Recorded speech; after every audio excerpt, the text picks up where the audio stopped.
A very good evening to you if you've just joined us on bbc.co.uk/South Yorkshire. Good to have you along for the ride. And I would imagine over the next 60 minutes or so, it's going to be busy. It's going to be interesting. You want blue, don't you? I love blue. You don't want the red pen. I'm not a red man. You're sounding a little quiet to me tonight, David. A little nervous, mate. A little nervous. Tense, nervous, headache. We have all of them. We have our professional TV studio stools. We've got stools tonight. Yes. We like stools. A very good evening to Daryl Andrews, his parents and family. Back in North America, just as Daryl was lining up in the corridor before warm-up, gave me the old Simsley, you're on the radio. I said, we're on the net, Daryl. Say hi to the folks. Say hi to the folks. Good evening, Andrews. The Andrews family. Diddle-diddle. That's the Andrews family. They're in Regina. As Gary Moran starts getting the fans all fired up.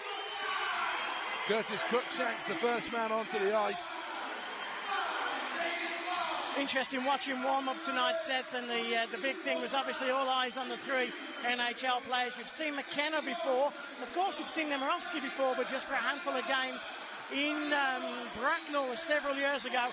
But, of course, looking at Boynton, the guy who played in the All-Star game, was it 30 goals last year in the show? He played well as a defenseman. Oh, no, and then, of course, Ian Moran. The big thing with Ian Moran is he's only 3'7".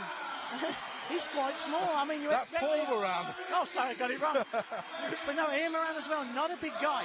But Boynton, just in warm-up, you could see, calm on the puck, cool on the puck, knew what he was doing straight off the bat.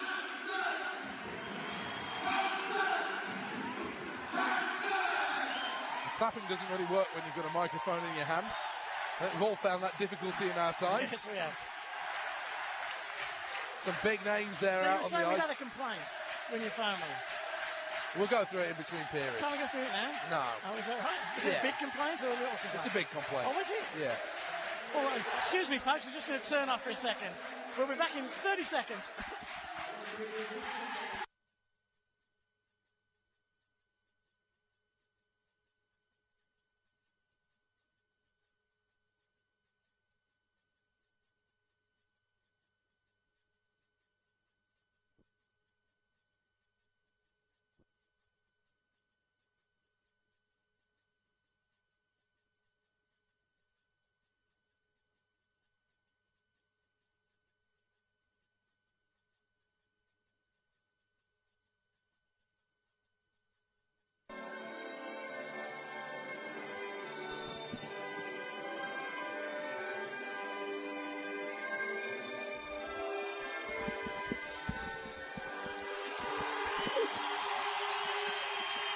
We're back, folks. The lights go out in Nottingham. Is this the calm before the storm? Steelers against Panthers. I tell you what, you may never have guessed the Sheffield Steelers were all but out of the title race because there are, 2,000 Sheffield fans. Is this the Heavey factor, Seth? Bit of hope. People think, Heaves, bit of bounce, bit of personality, bit of... Is this just the downright Sheffield Steelers? Even though we're fifth in the league, even though we've not been playing very good hockey, we've got to put on a good show in Nottingham no matter what. Well, exactly, and that's one of the most important things, isn't it, for the Sheffield Steelers? You know, the Nottingham Panthers to finish above the Panthers. We don't have the Panthers finishing above the Sheffield Steelers. That isn't allowed. It's not given. And I'm sure that is one of the messages and one of the first messages that Coach Paul Heavey has said. He's learning about his team, he's learning about the individuals in it, but he knows already about the Sheffield Steelers-Nottingham Panthers rivalry. That is a given right off the bat. What's the feeling with Paul Heavey? How was he down there in the tunnel? He was fine, he was calm, he was collective, no worries at all. He was... excited. The building's full, Seth. They've just turned the lights on, and there's very few, if any, seats to be had in Lower Parliament Street tonight. Is this the Ian Moran and Nick Boynton effect? There's a lot of yellow and black out there. Yeah. And Boynton, of course, the guy who played in the NHL All-Star game, he gets the start. Interesting for Ricky, his defensive partner. Last week he was playing with a couple of no-hope Slovakians. All of a sudden he's now playing with the All-Stars. Nick Boynton and Ian Moran. That's a good go-to line, isn't it? David Clark thinks Christmas has probably come early. Kalmakov will start on the Cadott line with David Clark. Perhaps their second unit. Maybe not their first line. I think that'll be the Marek Ivan line, will it not, Seth? And I'll be interested to see Marek Ivan. I've heard some mixed reviews on him recently, talking about maybe the fact that he's a little big for his boots at times. Well, he was the guy, of course, who scored that game-winning overtime goal in in London, then went down on his one knee, gave the bench the old punch, and of course then Maxwell sent the old punch line out to sort him out a bit. So interested to see what's going on here now. Referee Nigel Boniface speaking with Paul Avey, coach of the Nottingham Panthers, and he's just... Something's been brought to his attention. He went to Boynton first of all, now he's skated across to Paul Avey. I don't know if... perhaps the starting lineup that he was originally going to go with and he put on his game sheet, maybe that wasn't the starting lineup that was actually out on the ice. And actually we've seen Boynton depart, and we've seen Moran and Carlson come back out. I know, it's just a bit of sharp play, because I think he wants Boynton to play against this top line of the Sheffield Steelers. And the top line of the Sheffield Steelers is, of course, Eric Anderson, Mike Perron, and Jeff Christian. Am I going first 10, old boy? Yeah, you jump in. We didn't do too well the other way in Cardiff. No, we didn't. Now a bit of a rough start. Callie Carlson on the puck, flicks it into the neutral zone, only finds Eric Anderson, left-handed shot, Andy just bings one around the board. And Cruikshank comes in, Moran goes to get the puck. Christian and Moran play together as well, so a little bit of local knowledge. Christian just helps the puck along in the direction of Perron. Goes all the way out. Kalmakov comes in. Long cross-ice pass by Shuja. Intercepted Cadott. Cadott fans on the pass. Steelers have got back. And that was one of the early messages from Coach Paul Avey for the forwards to get back. Christian gets taken into the boards by Clark. Passing a little haywire at the moment. Kalmakov on the puck. Bit of a pick by Cadott. Kalmakov still has it. Goes over the blue line. Takes a shot. Deflected into the corner by Jamie Platt. Clark gets it back out to Kalmakov. Puck comes out looking for Cadott. Left for Khalid Carlson. Carlson pulls a forehand move, goes back and tries to feed the puck out only as far as Ricky. Takes the shot into the glove of Jamie Platt. Whistle blows after 63 seconds. Little bit of eye-to-eye contact between, is it David Kuzno? It is David Kuzno and David Clark. Long first shift for the Nottingham Panthers. They got their unit out there and they were quite happy to leave it out. They're now going to throw out that second line, or that first unit, if you want to say, of Ivan, along with Nemirovsky, and then... They've put Paul Moran on it, haven't they? Nemirovsky has been playing in the Russian Elite League, played in the Coast and the American League and the United League a little bit, played a short spell in Bracknell. Didn't last too long there, Mikhail Nemirovsky. And the biggest fear, isn't it, when any team signs a Russian, is you're not going to be able to pronounce his name. And it's such a great feeling when his name was Nemirovsky. I mean, I didn't care who it was as long as we could pronounce it. Down the right-hand side come the Sheffield Steelers. They get taken down. It's that man Lafave. Good work, Faver. Faver puts... Oh, Studian. Studian puts the brakes on. Paul Moran, opposed to Ian Moran. Gives it to Ricky. It's like we won't be able to tell the difference between those two. Here's Kuzno. Takes a stride. Gives it Captain Darling. Darling back to David Kuzno. Adams just circles in front of him. Kuzno bangs one against the boards, in fact goes over the boards into the crowd, kills a lady in row 3, and face off in the Steelers' defensive zone. And the one thing Paul Avey has said to me is, David, I just can't believe how little depth in strength there is here. And that means a lot of players taking an awful lot of ice time and a lot of double shifting. We see Ben Bliss and Gavin Ferrand on his first shift. But no messing, 29 seconds was the shift length for that second line of the Steelers. And even though it's the defensive zone draw, the Steelers... Shot comes in, rebound faded out, and it was Moran, the NHLer.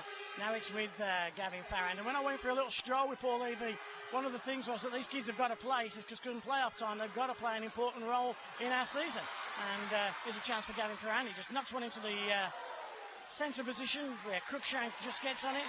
Good work by Blisser on Myers. And Scott comes in for a loose puck, and Ferrand gets it and goes to the bench. Steelers get a change. Bliss thought about it. Perron comes on for Ferrand. And already a lot of conversation on the bench. He's been up and down the bench a couple of times. We'll be on coach watch as we go tonight. Ian Moran, the Boston Bruin, dumps it down the boards, aiming in the direction of Konstantini Kalmakov. He was a guy who was rumoured to be getting the bully, but it was Medosko that went eventually. Anderson pulls more moves than he perhaps should have done and confused himself. And Boston Bruin Ian Boynton gets it out, gets taken into the boards by a man who has no respect for a lot of things, Mike Perron. Good work from Perron. Boynton's calling for it. Kalmakov gets it back out to Cadott. Clark clashes, and Darling gets there first and little backhand dink so far as Mike Perron. Perron's going to try and get to the red line and get it in. He couldn't quite get to the red line first, and Anderson was put in a little bit of a predicament. Kadotas, a little bit of space, headmans the puck, takes a shot. Hits a bit of the glove before Kalmakov just rims it round the boards. Puck comes back out to Ricky. Ricky's got Clark on the far post. Takes a shot, rebounded. Ricky's now got it out in front. And a big chance as well for Nick Boynton, who crept in as we hit the 3-minute mark. And a little bit of physical contact along the boards. And it's that man Perron again. But Sheffield have it with Cousineau. Red line. And takes a high wind. And that's a handsome pass into the glass. And that's Kim Alrous's first action in weeks. Yes, Kim Alrous standing behind the glass. I said Kim Alrous got more headaches than my wife. Every time you go near that guy, has a headache, concussion.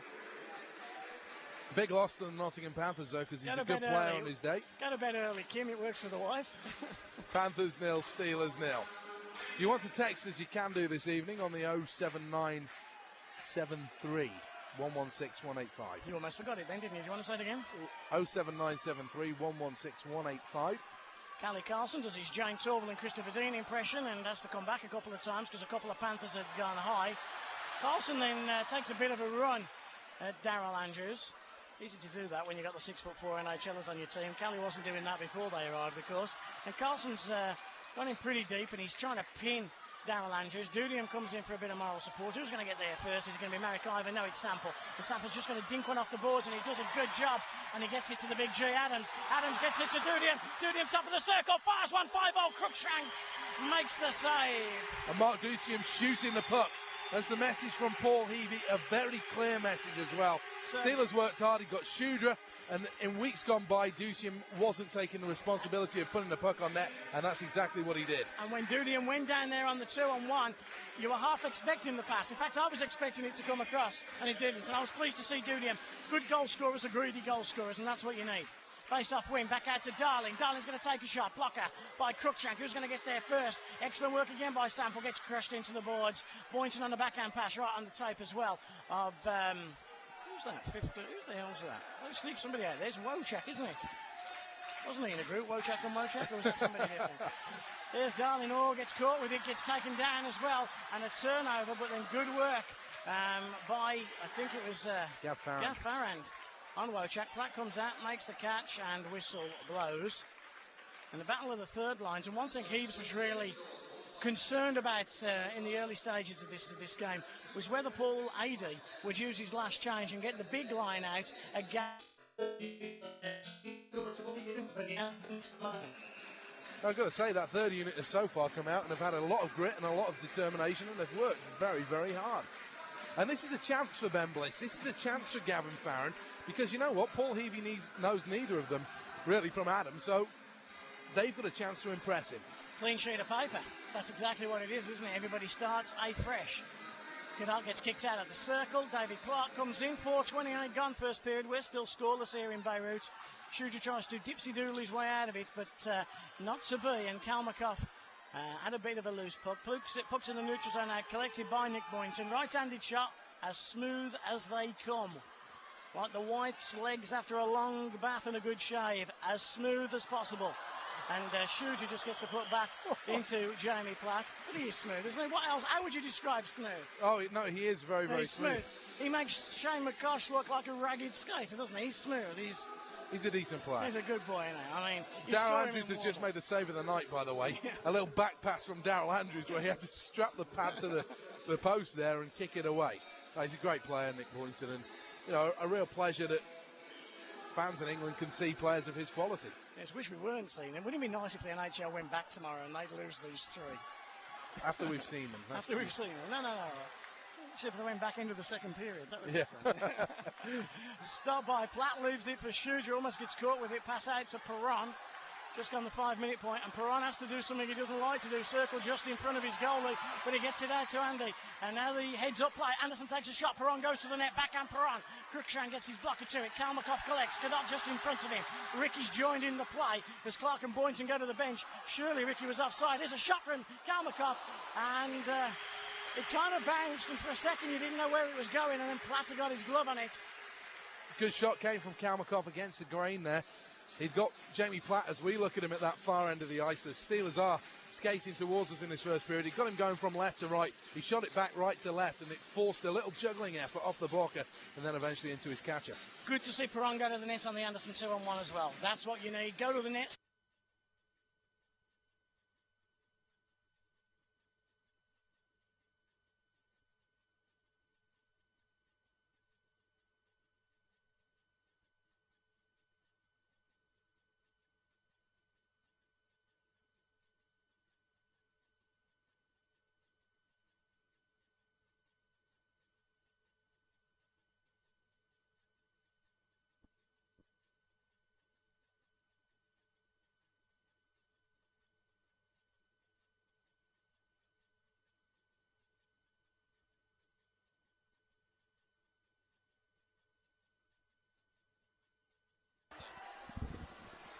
Yes, totally, yeah.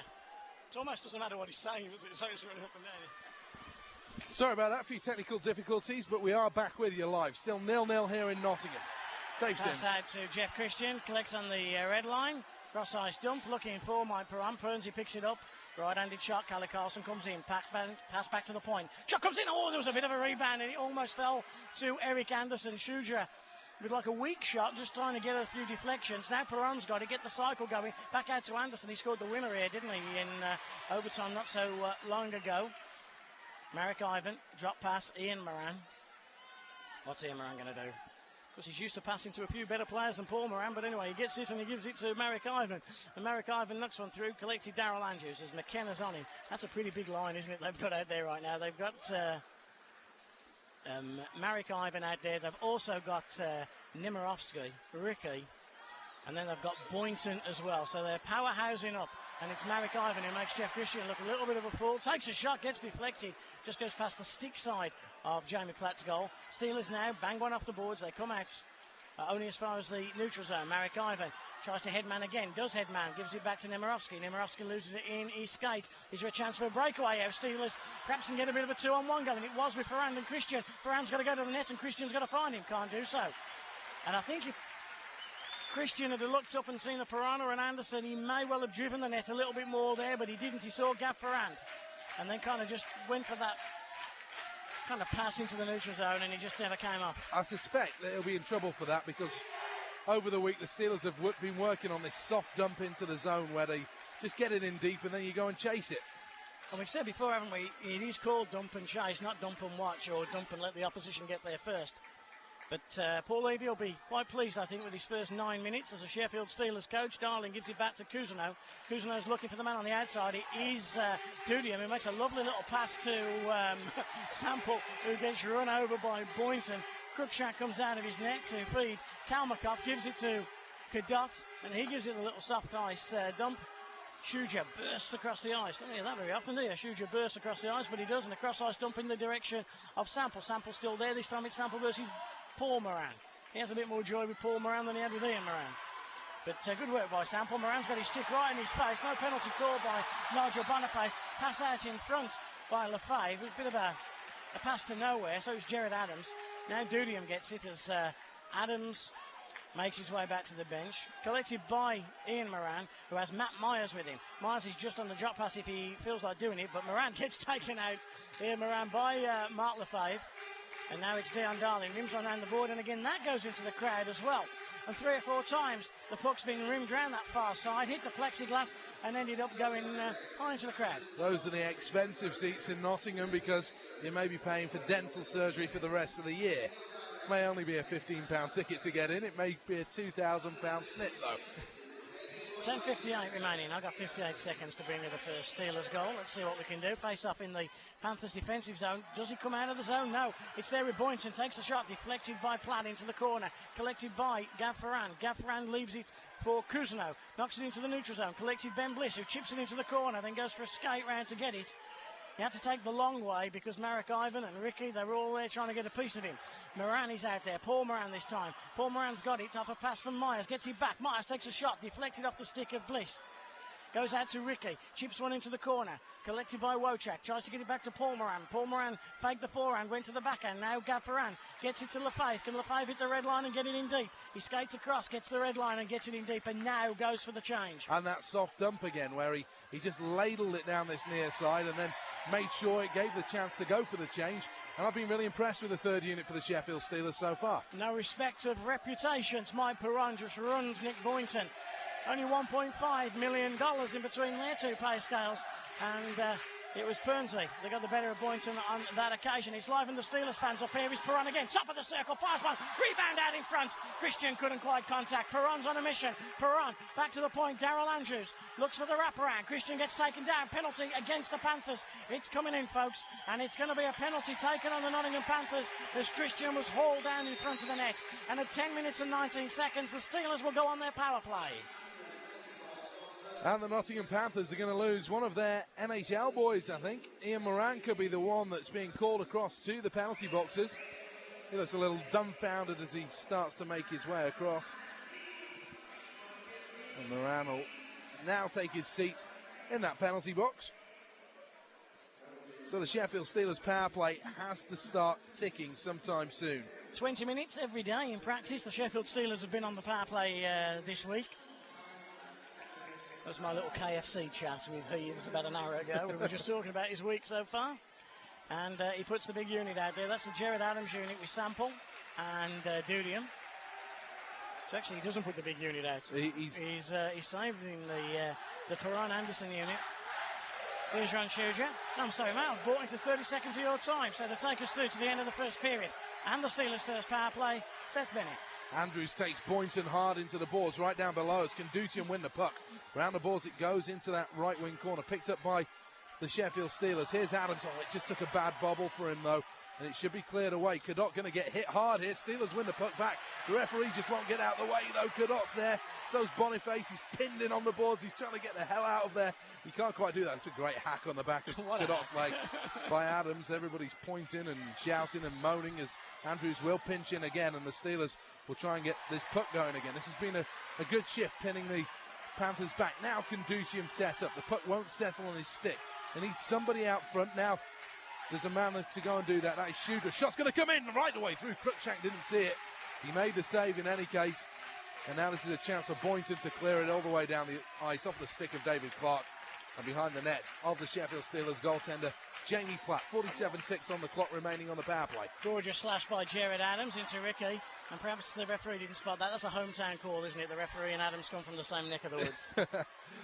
Into the corner then, right wing corner. Anderson, Perron and Christian go digging for dirt. They come up with the puck. Nice pass to find Perron. Perron back to the blue. Kuzno, fake shot, Darling. Darling back to Kuzno. Little tip on the play by Kalmakov. And that's out to the neutral zone. Good setup for a second for the Steelers. Then Kuzno just throws the puck away and has to go back into his own zone. He's got a great outlet if he can find Mike Perron, but instead he decided he's going to stick it at Mike Perron's knees on a 60, 70-foot pass. Sometimes David Kuzno, he's so calm at times, and then other times it's a bit like a hot potato. And they're always at different times, aren't they? I mean, like he had all the time in the world there on that play to make the right pass, and he makes a silly one. You look at the fake shot pass that he just made in the zone to Dion Darling. It was a great play. And then he had to put it on the ice to Mike Perron and didn't make that happen. And I guess that's why he's playing with the Sheffield Steelers now. Long-range shot comes in, that rings off the side of the net from Nick Boynton, and you see he has a lot of quality, Nick Boynton. Panthers back to full strength. Steelers bring it away. Here's Mike Perron on the soft dump in. Cruikshank comes out to play the puck. Boynton will send it up the middle of the ice to Ivan. Ivan goes left side, Nemirovsky. Into the zone he comes. Chopped away, though, by the Steelers. Well chopped by Dion Darling. Here is Ducium. Speed into the zone. Ricky ahead of him. Shot comes into the body of Cruikshank. 3 shots, Mark Dudium, from pretty impossible angles. But you know what? A week ago, he wouldn't have been taking those shots. So it's good to see Doots is... He's certainly back in firing the puck mode, and a lot of ice time for this third unit. Paul Levy definitely just rotating 3 lines. He's got to have a look at them, and he's got nothing really to lose this evening. I mean, yeah, granted he can lose the game. Steelers realistically are already out of the league challenge. This is more of about a fact-finding mission for Paul Heavey tonight. Well, 10-game playoff run before the playoffs, isn't it? Yeah, and you have to see a side that wants to play, and he's got to see what players can play. And you know, the likes of Gav Farrand and Ben Bliss have got to show up, and they've got to come and do their best as the puck's rimmed in deep from Ian Moran. Steelers will get it away through Gav Farrand. Here's Callie Carlson to bring the puck clear. He flicks it in soft. Steelers will go back with Andrews. He makes contact on Kalmakov, and then Eric Anderson comes in, and he gets a piece of David Clark. Perron makes the interception in the zone. Good play. Steals it from Boyton. Back to Darling. Shot comes in. Rims off the leg of the defenseman. Anderson will keep it round. He's got Clark hanging on to him. Now Mike Perron will set it going. Back towards the blue and Dion Darling. Darling, no traffic out front as Mike Perron is just taken to the ice. Steelers holding up well. Shot comes in. Couldn't find Kuzno. And now Myers will bring it away on the far side of the ice. And the Steelers holding up really well in the zone. Got back very quickly there, didn't they? It's a different method of hockey the Sheffield Steelers are playing this evening. Boynton back on the blue line. Sends it in low. Little play. Could be a chance out front. Great save by Jamie Platt. Great play by the defenseman getting back. Gordon Panks against Pelly, wasn't it, that side? That was an absolute gem by Platter. Because for all intents and purposes for where we were sitting, the Panthers had pretty much an empty net to shoot into. Dumped in by Christian. I know Jamie Platt has got a great affinity with Paul Heavey. He's a big fan of the way the Steelers' new Scottish coach marshals his team. And I'm not saying that he didn't like Rob Stewart. But also, I think Heavey likes Platt as well. Heavey would have had Platt back in Manchester next year, this year, if things had worked out differently there. He was his go-to guy during the playoffs. And look at the way the Sheffield Steelers are working right now. They've got the one man. And I know they were talking as there's a man that goes to ice here. There's a call of a penalty from the Panthers fans. I don't think it's happening on Marek Ivan. Well, that should have been a penalty, but it should have been a penalty for diving because there wasn't a Steeler within 4 foot of him. Icing should be blown as Carlson gives the puck away with 4:41 left on the clock. 0-0 still here at the NIC in Nottingham. 07973 116 185 is the text phone number. Do let us know that you can hear us tonight. Yes, we haven't had anybody contact us yet, have we? Mind you, they're all there. Oh, then again, I look at my phone and there's 5 messages. Oh, good. Probably saying, where were you? When it all disappeared. Bison 1, Giants 1. Face-off right side of Cruikshank's goal. Let's take the draw as Mark Ducium doesn't win the face-off. And now left side, here's Kalmakov. Carlson spreads it to Kadok. Red line right side, and now over the blue. He's done well to find Kalmakov. Shot comes in. Stick save, Jamie Platt. And the Steelers will pick it up again. They are taking their men out of the play ever so well. Here's Jared Adams. Soft dump into the corner. Chasing. Here are the Sheffield Steelers, and they're going to pick it up with Mark Ducium. Ducium in this left wing corner will play it around the boards again. Jared Adams will go chasing. Gav Farron moved up a line here. Interesting stuff. Here is Kuzno. Cuts back inside again. Steelers got to go back. Jared Adams is going to go to the bench. I think he's got a problem here, Jared Adams. Just skates to the bench. The puck went right by him. And now the Steelers will bring it away with Mark Lefebvre. Lefebvre got options ahead of him. Good speed through the neutral zone, though. Steelers have broken the puck. Here is Mark Lefebvre. Shot comes in. It is off the blocker, but Lefebvre will pick up the rebound. Left wing corner. Now Lefebvre swings around the ice. Bliss with a little chop to keep the puck alive. Here's Boynton. McKenna can clear away. There's Ivan Nemirovsky and McKenna against the Sheffield Steelers third unit. Long range shot, Shudra just wide. Picked up by Perron. Perron needs help from Bliss. Perron keeps the puck in the corner. Got Anderson top of the circle. What can he do? Fires one in. Takes a deflection. Perron picks it up. Perron against Ricky. Laid off towards Bliss. Can Bliss find anybody out front? Shot comes in from Bliss. Good save, Cruikshank. Steelers are jumping in this first period. Excellent ball by the Steelers, but Nemirovsky has to break over the blue line. Nemirovsky face-off dot, plays it out front, could arrive with Boynton. Boynton keeps hold of the puck. Good patience on the play by Nick Boynton, and the Steelers have got to go in the corner. It's Shudra on McKenna, and McKenna's going to try and outstrength Shudra here. Back to the blue line. Here's Ian Moran. Moran sends it out front. Steelers will get it with Christian, and now Mike Perron. Perron with men with him will try and dump this into the zone. He managed to hit Moran with the puck. It's been Mike Perron's period, hasn't it? We talk about the NHLers, but Mike Perron has been the man everything's happened around tonight. And it's Mike Perron's way. You see the big games, you know that number 13 for the Steelers is going to be playing at his best. As Moran tries a cheeky little pass at the other end. He should have shot because he had an open lane. And the Steelers will tidy that up. And they do just that. Here's Wojak back for the Panthers. Steelers go on the forecheck with Sample. Short shifts for the Sheffield Steelers this evening. It's impressive. Here's Moran. Moran right side, fires a shot. That's Paul Moran, not Ian Moran. And now it deflects out of the zone, courtesy of the stick of Paul Sample. And there is always going to be a honeymoon period, as there's going to be an offside called here on Myers. 1:56 to go, 0-0. There is always going to be a honeymoon period when a new coach takes over a club.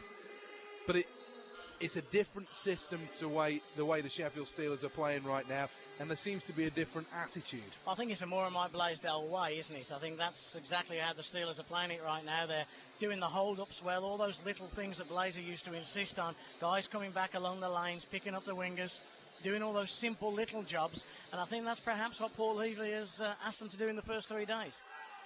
There seems to be a bit more jump, doesn't there? There seems to be a bit more bite. They're trying to impress the boss, aren't they? And there looks to be a bit of confidence about the Sheffield Steelers right now, and in Cardiff there really wasn't that kind of confidence, particularly after Cardiff scored. Here is Cruikshank, and I suppose that's the big test when the Steelers come under a lot of pressure. Can Christian keep it in? He does on his backhand side. Little neat play to try and find Anderson. Well cut out by Dave Clark, and Clark can find Boynton, who's head manning on Shudra. You know who would win in that foot race, but fortunately Shudra plays the smart way and holds up Boynton, and then Steelers have to go into the corner. Good play by Eric Anderson to wrap up his man. Shudra's back there. Puck comes out front again. Steelers recycle in the corner, and then Christian takes a chop at his man. Here's Boynton. Christian locks up with him. Shot comes in well wide of the target from David Clark, and the way he's been playing this year, that went about 5 foot wide. That would have clipped somebody and gone in the top corner. Into the final minute, 0-0. You talk about Boynton having quicker feet, he has. But I tell you what, he's got no quicker mind than Ron Shudra, has he? Shudra still has the NHL smarts from his time. All the way around the boards. There's Jamie Platt. Leaves it Dion Darling. Long outlet towards Jared Adams, the housemate, and Adams will go into the zone. He's taken out the play. He takes his man down. That was Marek Ivan. And now Nemirovsky with speed. Right side tries to go around Dion Darling. Two men that have played in the top level in Russia. Goes round the backboards, and Steelers can bring it away again. Left side, here's Jared Adams. Takes a little hit from Marek Ivan, and the icing will be called as Adams sends it down the length of the ice. 0-0, 19 seconds to go. And I think Paul Heavey, if he can go in at 0-0, will be quite pleased. We're a little wary, of course. Face-off just in front of Jamie Platt. But certainly at the moment, I think that Paul Heavey's team have come out and they've impressed their coach. I think Paul Heavey will be thinking, whatever I thought of them in practice, whatever my other thoughts were, after 20 minutes of hockey, I'm quite pleased with, after 19 minutes and 40 seconds of hockey, he's quite pleased with them. Here's Dion Darling kicking the puck round the boards. Dave Kuzno will receive. He's behind his own net, behind Jamie Platt, far end of the ice. Here's Eric Anderson. Can the Steelers get something in the closing seconds? Soft dump. Chasing is Jared Adams. Adams out there. And the puck comes out in front again. Here is Anderson. 1 second to go. Turnaround shot. Played away by Ian Moran. End of the first. Donuts here in Nottingham. 0-0. Round of applause from Dave Sims. A good period of hockey, Seth, and deserved the round of applause as well. I think it was an excellent job that I think Paul has done, an excellent job that Dion Darling and his team have done. Just looking around at some of the Sheffield Steelers fans now, they're all standing up, they're all buzzing, busily talking to one another and having a few smiles on a few faces. Well, I think people wanted something to smile about, didn't they? And that's exactly what's happened in this first period. I think a period that has impressed and a period that has given somebody something to smile about, a little bit of hope, a little bit of, hey, things are changing a little bit, this is how you need to progress it a bit. Let's talk about Rob Stewart. Mm-hmm. This was something that had to happen from a club's point of view. Norton Lee decided from the top he wanted to make a change of coach. Now this evening we've talked about a change of system, we've talked about more jump in the players. How much criticism has Rob Stewart had to take over the last few weeks, and how much of it has been merited? I don't think he's had to take any criticism. I don't think anybody has gone and... Well, I think on the fan forums, a lot of people have said a lot of things. Yeah, but a lot of people know very little, isn't there? I mean, the fan forums are somewhere where a lot of people type who type nonsense. The vast majority that will go on those fan forums, I'm not a great fan of them. And I think personally, I would say that, and as I said to you on the radio the other day, that he was in a no-win situation, wasn't he? He came in very late in the year. Things didn't work out. I think you could tell from an early point that things perhaps weren't going the way that everybody wanted. But, you know, he was given time. He was allowed the opportunity to bring some of his own players in. He brought Dudian back, which was his call, and brought Jeff Christian in, who was a great asset. And I think from a club's point of view, we felt that perhaps another one or two changes wouldn't have been a bad thing. And then I think when we went out to the league and then went out to the Challenge Cup so quickly, then we expected some more changes to come. And because there wasn't, I think Norton and the club, it wasn't just Norton, you know, the club felt that I felt, Neil felt, Norton felt that it was just that time that something had to be done just to spice things up a little bit. And unfortunately, you'd come to deadline date, and when you got to deadline date, and you couldn't change a player, then unfortunately there was only one decision left to make, and it was a terrible decision. It was, you know, you and I spent some time on Saturday and Sunday together, and I came back with you from Cardiff on Sunday because it's horrible. You know, I sat on a bus with Rob on Sunday, knowing 99% sure what was going to happen on Monday, and being the only person. And it's horrible knowing that information sometimes, and knowing you've been a part of making that decision-making process. That this guy that you sat next to on the bus and you're laughing and joking with and having a crack with, you could be out of work in 12 hours' time, and that's never pleasant, and it's not something anybody enjoys doing at all. But it was just something I think that just had to be done. It was just one of those things. Where does the Rob Stewart era, I don't want to say rank, but in the Steelers' history, you look at it, there's the Dampier era, there's the McKee era, there's the Blaisdell era, there's the Stewart era, there's going to be a very brief or a very lengthy Paul Heavey era. We don't know. It might just be to the end of this year. It may be on and on. What are the positives you take out of the Rob Stewart era? I suppose that's the question I'm trying to ask. Well, the positive is at least the man had the bottle to take the job, because there was a lot of people who didn't have the bottle to take the job. A lot of high-profile names, a lot of experienced coaches that weren't prepared to follow Mike Blaisdell. And he was prepared to give it a go, give it a shot, and do his level best, and give it his best effort, and he did that. And I don't think there's anybody in Sheffield who knows Rob Stewart that will have a bad word to say about the man, because he was a gentleman. He was a top bloke, wasn't he? He was. Company, you couldn't have. He's a nice guy, and he was straightforward. He was honest. Was that his problem? Was he too nice a guy? I think maybe, you know what, that could have been his problem. I don't know whether he had that killer attitude, that killer instinct. I don't know. We never saw that, but you know, isn't it terrible? What a world we live in when you get fired for being too nice. Or you know, but maybe that was the case. It was a very hard situation for him to be in. And, of course, he didn't have anybody here, did he? It wasn't like an old Bracknell player that he played with for 3 or 4 years had been in the team. It was somebody he could go and have a beer with and a chat with and talk. You know, he was on his own a little bit here. And I know he got close to 2 or 3 of the guys. And, you know, he was close with Jeff Christian, close with Barber, who I know was a big help to him when he became injured. And don't mean that in a bad way. Barber became a help to him. And you wouldn't want to swap places with him, would you, at the start of the year? Interestingly, Brent Bobick this evening is sitting, or was sitting, you know, 15 yards to our right-hand side, taking stats along with Stevie Duncombe. That's also a change in philosophy. Paul Heavey didn't want him on the bench. He wanted him up here taking stats along with Duncombe. Yep, that's right. Well, and that's Paul's job, you know, and if, you know, as the coach of the club, what the coach says, the coach gets, and that's how you have to play it. And if the coach wants us up here naked doing gambols, if he thinks that helps the team, then that's what you do. Perhaps wouldn't be good for you and me to do that, but you know. Yes, let's hope. Let's hope nobody suggests that to him, because I could imagine with his sense of humour. I sat down with Paul Heavey this week and had a fairly lengthy discussion.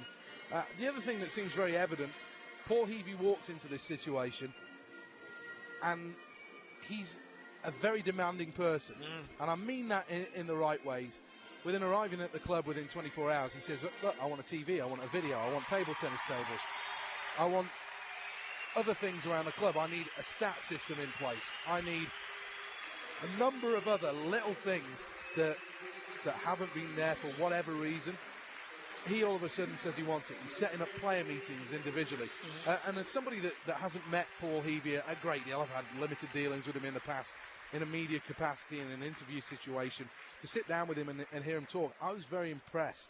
I thought he was very much a kick the can kind of coach. He kick the sticks over, throw the tea around. Well, I think he's a lot more. There's a lot more to him than just that. I think he is that.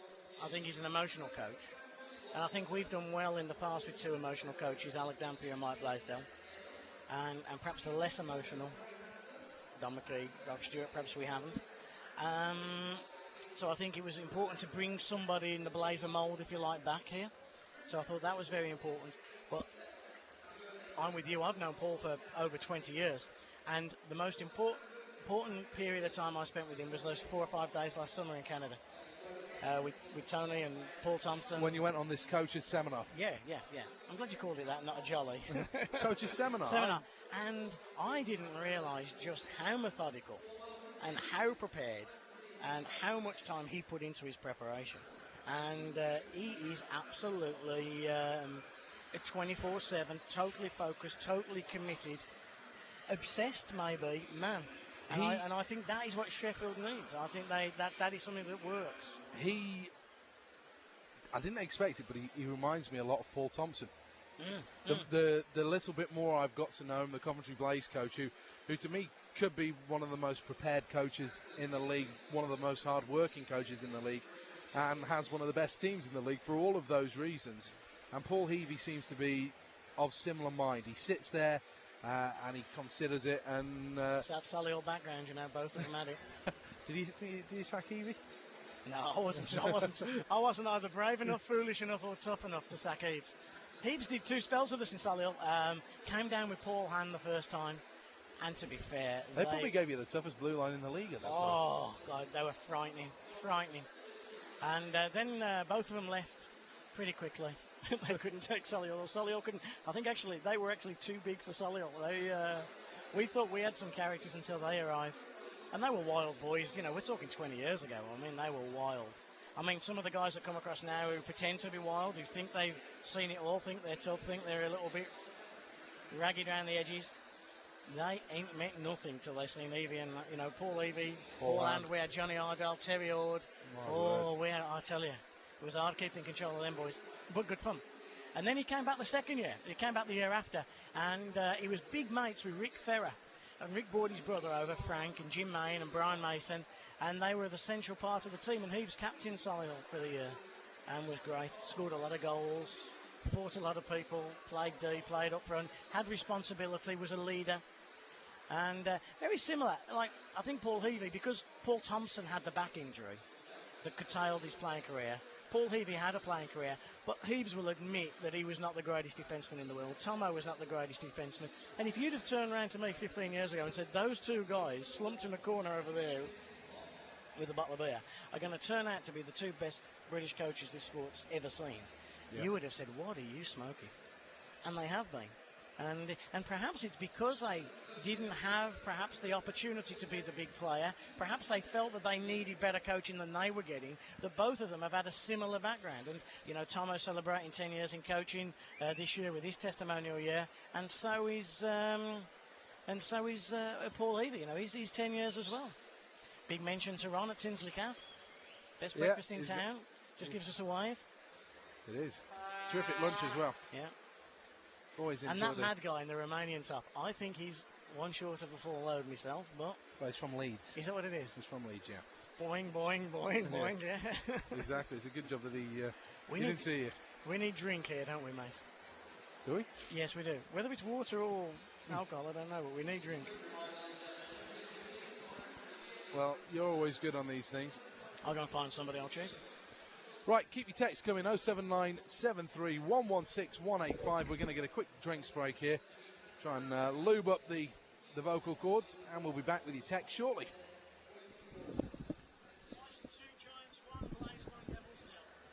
Bison 2, Giants 1, Blaze 1, Devils 0.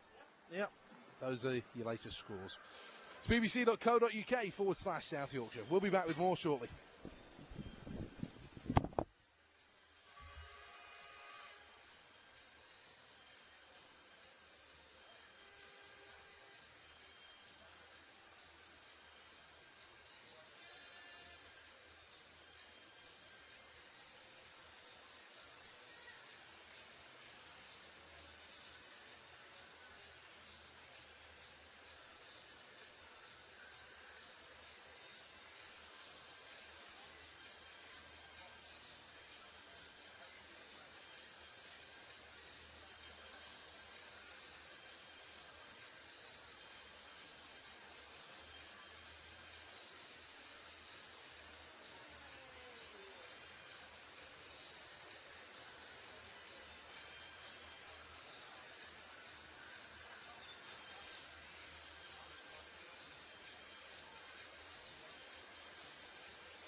Right, the officials are out there on the ice. Nigel Boniface is your referee this evening. He's done a fairly good job so far. 07973 116 185 is that text phone number. Just to let you know, the Steelers have got a full strength lineup this evening. I can't get these headphones comfortable tonight. I don't know what the problem is. There we go, that's better. Thank you kindly, sir. A bottle of the finest, Popsy Mix.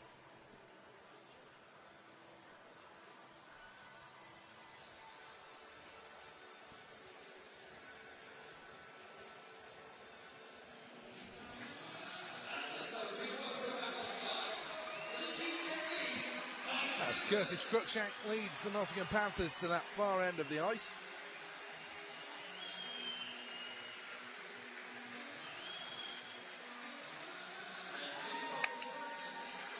And the Sheffield Steelers also come back out now. Jamie Platt moving down towards us at this near end. Terrific save by Jamie Platt.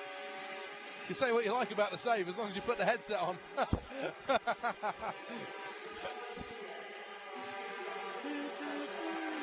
And you know what?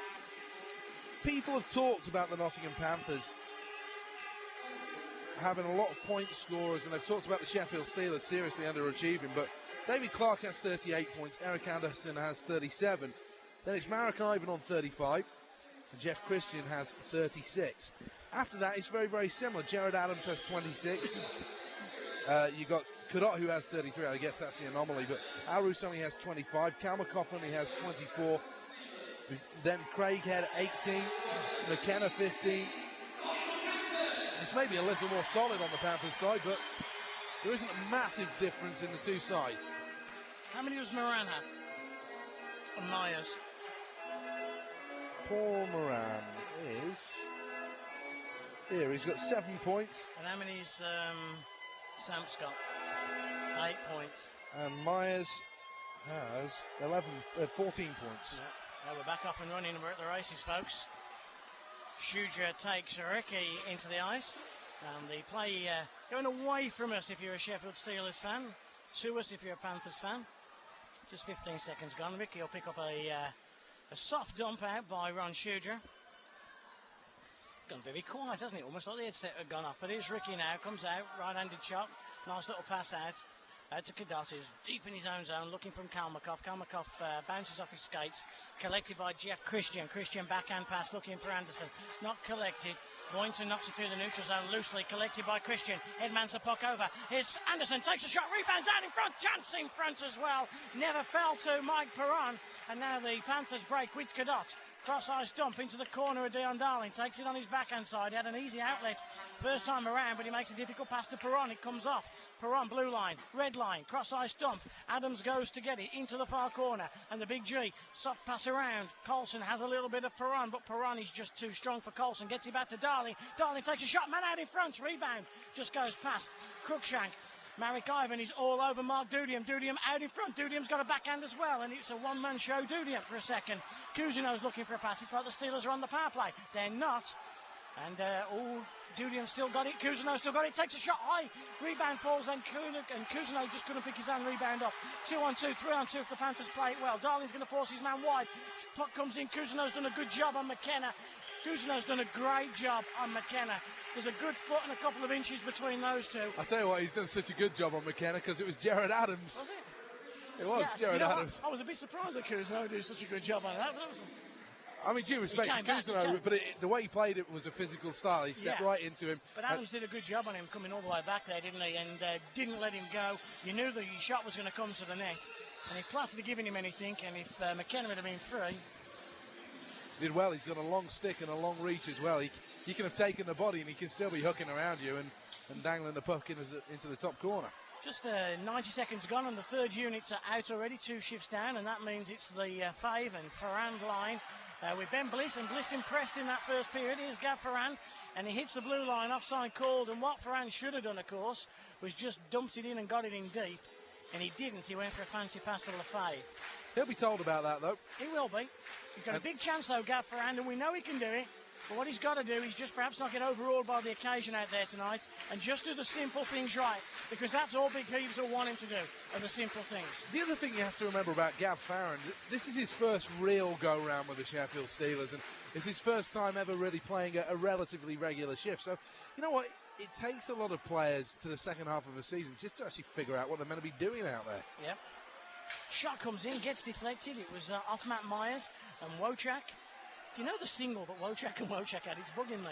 Oh, and Boynton gives the big NHL hit right on the melon of Ben Bliss. And there's a little bit of afters afterwards, but Boynton and Ben Bliss goes for a little chat with Boynton, and Boynton towers above Ben Bliss, but at least Ben Bliss stood up to it. Now Lafave and Boynton clashed just a little bit. I like that from Ben Bliss. You know what? Get straight back up there. He got up and he went up and he gave him a little chop in the back of the legs and he said, hey, you didn't hurt me. Hey, you can only knock him out, can't you? You can only knock him out. Dave Huddlestone, who's listening in Florida, suffering from a lack of hockey in the US. Simon's just brought that in from the Nottingham Panthers organisation. So, Daryl, if you're listening... Dave. Oh, no, Daryl. it's Daryl. Hubbleshaw. Daryl, yeah, it is Daryl. Daryl Hubbleshaw. Thanks for listening, Daryl. Thanks for everybody to listen. Yeah. We're grateful that anybody listens, aren't we? Yeah. We are, yeah. No, we just do this if it was the two of us, wouldn't we? Good outlet pass from Shuja to Christian. Top of the circle, Gilswine took a deflection, went glove side on Cruikshank. Anderson does a pretty good job along the boards, and Anderson Perron combine well. Here comes Christian, tries to get it back out for Anderson. Can Shuja get there? No, he can't. Yes, he can. And he does an excellent job. And now Perron on Callie Carlson. That means there's two players back here, and it's Anderson. Tries to get it forward as far as Perron. Perron hacks and chops at it, but it bounces out of the neutral zone. And it goes out to Cadot. Long, wide pass to Clark, who can't quite control. Back on the Panthers' blue line now with Callie Carlson. 3 minutes gone in his second period. We're still scoreless. We went to the 58.5-minute mark in Cardiff scoreless before the Devils broke the deadlock. Perron comes for a change, and the second unit's back out there with Sample. There's going to be a long shot from Kalmakov. Goes for the 5-hole. Rebound came back. Platt gave a rebound there off Ian Moran, and Clark couldn't quite get there first. And it was Kalmakov who was causing trouble. Still Kalmakov on the backhand. Shot out in front. Super stop. Marek Ivan should have scored. He was a spare man. He floated into that area just 8-10 feet in front of Jamie Platt. And he had a free go at it. And he half banged on it. But Platt had got his glove up to it well. Made the save. And 3:18 gone second session. We're still scoreless. Jamie Platt's glove hand's got a lot to do with that. He's playing well, Jamie Platt, and it isn't just this evening. I think he's had a good couple of weeks for the Sheffield Steelers. In Cardiff, he was terrific, and I think he's played really, really well. And tonight's just one further on that. Womack and Womack, it was Love Wars. I couldn't remember what it was. It was the 1980s, kind of a disco number. I actually saw Womack and Womack at, was it Live Aid or Sport Aid or something? They had a big party in Sheffield in Hillsborough Park. I was about 7 years old. Remember something about it. Puck deep in the Nottingham Panthers defensive zone, and Nemirovsky, their new Russian-Canadian. Got a Canadian passport, but he's a Ruski by birth. Puck rimmed all the way around the boards. Ricky gets there first and just gets enough of it. Gets it back into the Steelers defensive zone for David Cousineau. Cousineau's Dudium in front of him, but he takes a long pass out, and it's Adams. Top of the circle, rips one, just block a stop by Cruikshank. Ricky gets there, bangs it around the boards only as far as Dudium. Gets the cycle going. Good work from Dudium. Gets it back to Sample. Sample bangs one off the backboard. Marek Ivan comes in, but Dudium will be a bit strong for Marek Ivan, and he does. He turns him. He gets the cycle going. Gets the puck out in front. Excellent work again from Adams and Sample. They're working hard, aren't they, on that line? Short shifts again, those two go with the puck in the offensive zone. And the long pass out, and Marek Ivan gets taken off the puck. And you have that feeling with Marek Ivan, things aren't going well for him. He gives it to Nemirovsky. We'll concentrate on this play. Ovsky takes the shot, Nemirovsky does. And there's going to be a high stick coming in. He said, no, it's cancelled out. And there's going to be a cross-checking call out on Ben Bliss. Just creams Ben Bliss. And no penalties called. Ben Bliss fills the back of his head. Is he that, or is he just adjusting his barnet? He doesn't know if it's Christmas or breakfast right now, the poor lad. That was a cross-check, though, right in the back of the head. Don't you get the feeling with that Marek Ivan that he's somebody who will get you that little goal, but he's a moody player, isn't he? I don't think he's a team guy, is he? I mean, I don't know, because I don't know. Doesn't come across as that big team player. He's a floater, I think, in a lot of what he does. Yeah, he's that kind of player. When things are good, then he's going to score you a lot of points. When the game's going well... Low-end Ed Courtney. A low-end Ed Courtney. Not as gifted as Eddie around the net. You might well be right with that. Perhaps the same word. I would be interested to get a Nottingham perspective on that. I really would be.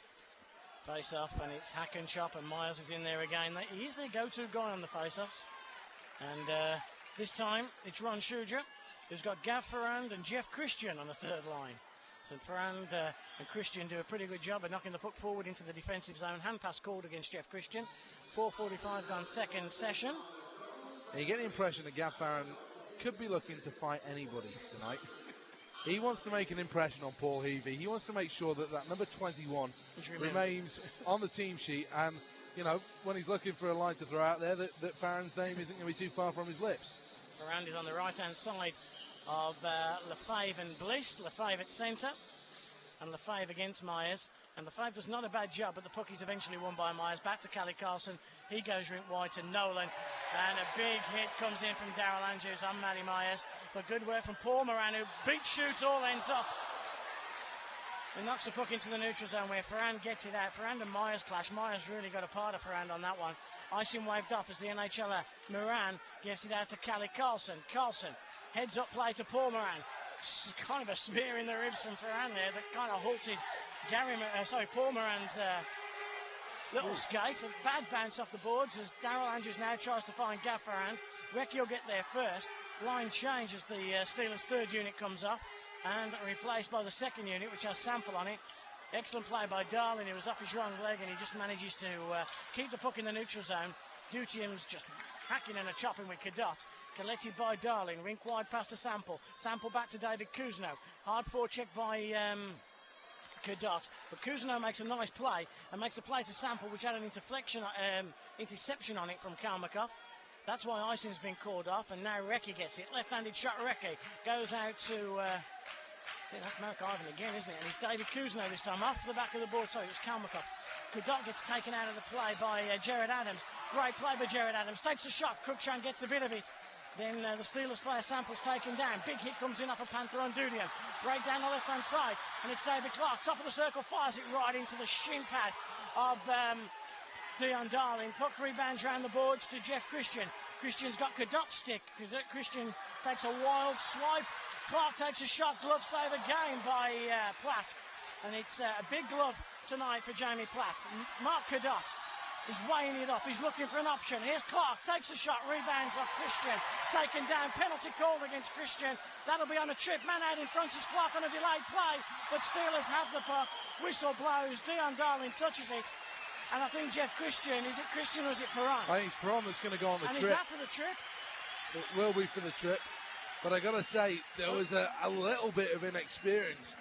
I don't know if you can say this about Jeff Christian. I don't think you can put him and inexperience in the same sentence. But he was just done there by the youngster David Clark, who just came across. He just chopped him right on the stick when he was out in front. And for whatever reason, the stick dropped out of Christian's hands. And that then meant that Steelers were basically 5-on-4 in the zone just while he gathered himself, got his stick back in his hand and got himself going again. And that's when the penalty came. And smart play. You've got to say smart play, David Clark. If you can get away with it, then you do it. One thing that Paul Heavey was worried about was how few players he had killing penalties. This is the first PK of the night for Paul Heavey's Sheffield Steelers. Kalmakov. He waits. Sorry, Moran gets it back out to Marek Ivan, who's got Nemirovsky. Big Jeff McKenna in front of the net. McKenna and Shuja are just in front of Platt. Back to Nemirovsky. One-time pass. Here's Nolan. Takes a shot. Walks in. This looks dangerous. Nottingham Panthers. Steelers have sagged, and they've really sagged low as well. Big hit from Andrews on Moran. Back to Marek Ivan. Ivan fakes a shot. Still the Panthers in 31 seconds. Haven't got a shot. Here it comes. First one. Blocker save. McKenna was right in front of Jamie Platt. Shoots at as much of McKenna as he could. But in fairness, Shoots can move. McKenna can move Shoots around pretty much at will there. Good blocker save from Jamie Platt. The thing is, you can have 6'3" of Steve McKenna, and he'd still have 5-6 inches to be able to still go and get the puck. He's a big boy, and he's got a massive span. He's strong as an ox as well, isn't he? Supposed to be a top bloke as well. Not a bad word on McKenna yet. Face-off win Sheffield Steelers from Dudian, back to David Cousineau, but Cousineau's lost out in a bit of a challenge with Kalmakov, and Cousineau's got to do better against Kalmakov in that corner. Nemirovsky comes in for some moral support. Nemirovsky on a one-time pass back out to Boynton. 30 goals in the NHL. Can he score on the power play against the Steelers? Nemirovsky backhand pass to Marek Ivan. Ivan's got Kalmakov out there. Boynton's waiting for it. Trigger cocked. Still Marek Ivan. Man on the far post is Marek Ivan. Back to Kalmakov. They've gone with the European power play here. Certainly up front with Kalmakov, Nemirovsky and Marek Ivan. And Kalmakov is struggling on the puck. Back to Marek Ivan. Cousineau comes in. Deflected pass into the crowd. And another line change for the Steelers. Steelers certainly changing their lines a lot quicker than perhaps we've seen before. And I'm surprised here Paul Heavey's not thrown out Mark Lefebvre on the penalty kill. I don't know whether he's the third pair with Mike Perron that would go out there, but Sample and also Lefebvre not seen any penalty killing. It's Anderson and Christian, and Steelers will have their first chance to clear the zone, and Anderson just took too long. And they didn't clear the zone. McKenna still out there on the PP. Now it's the more North American approach. It's got David Clark and Cadott. Cadott has it. Clark's waiting in the middle. Shooter's going to get there first. Tries to rim it round the boards. Only as far as Callie Carlson. Christian intercepts over the red line. He's got Anderson with him if he wants him. Christian, nice play. Eric Anderson, come back, Andy. Come back, Andy. He doesn't. He chips it down behind the goal of Curtis Cruikshank.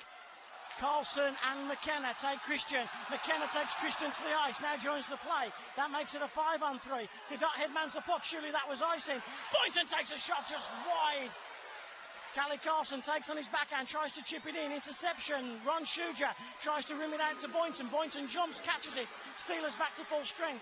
Cross-ice dump. Who can get there first? It's Christian. You're not on the power play now, Jeff.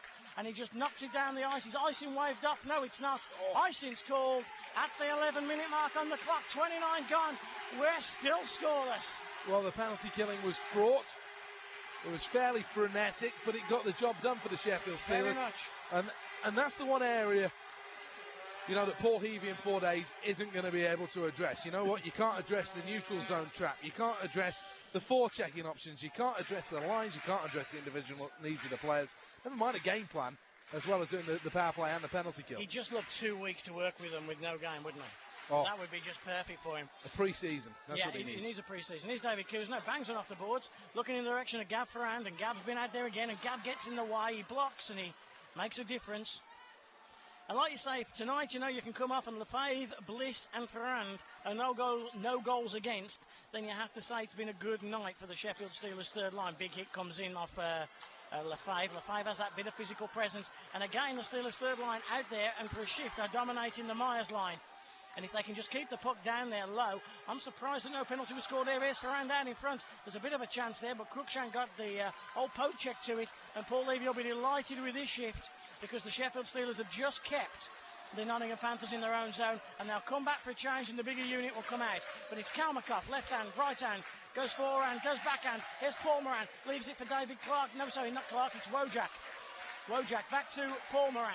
Paul Moran steps inside, top of the circle. He's looking, he's got a little bit of a room for that wrist shot. He tries to make the pass to Boynton. Intercepted Cousineau. Gives it back out to Adams. Adams had a chance there to run the living life out of Wojak, and he didn't.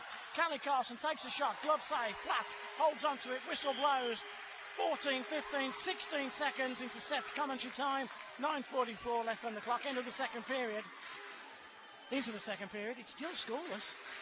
It's a good game, though, isn't it? It is. It's a cracking game of ice hockey and just intriguing to watch the coaching battles of two different coaches and two different styles. Do you think there's pressure on Paul Adey right now with the changes he's made? There's got to be, hasn't there? Well, you would think so. I mean, you have... Third year of spending the most money and really all to show for it is a Challenge Cup. They need trophies here. They are loyal with their coaches. I would say so. Sorry, it's my time, isn't it? Yeah. I was waiting for you to pick up again there.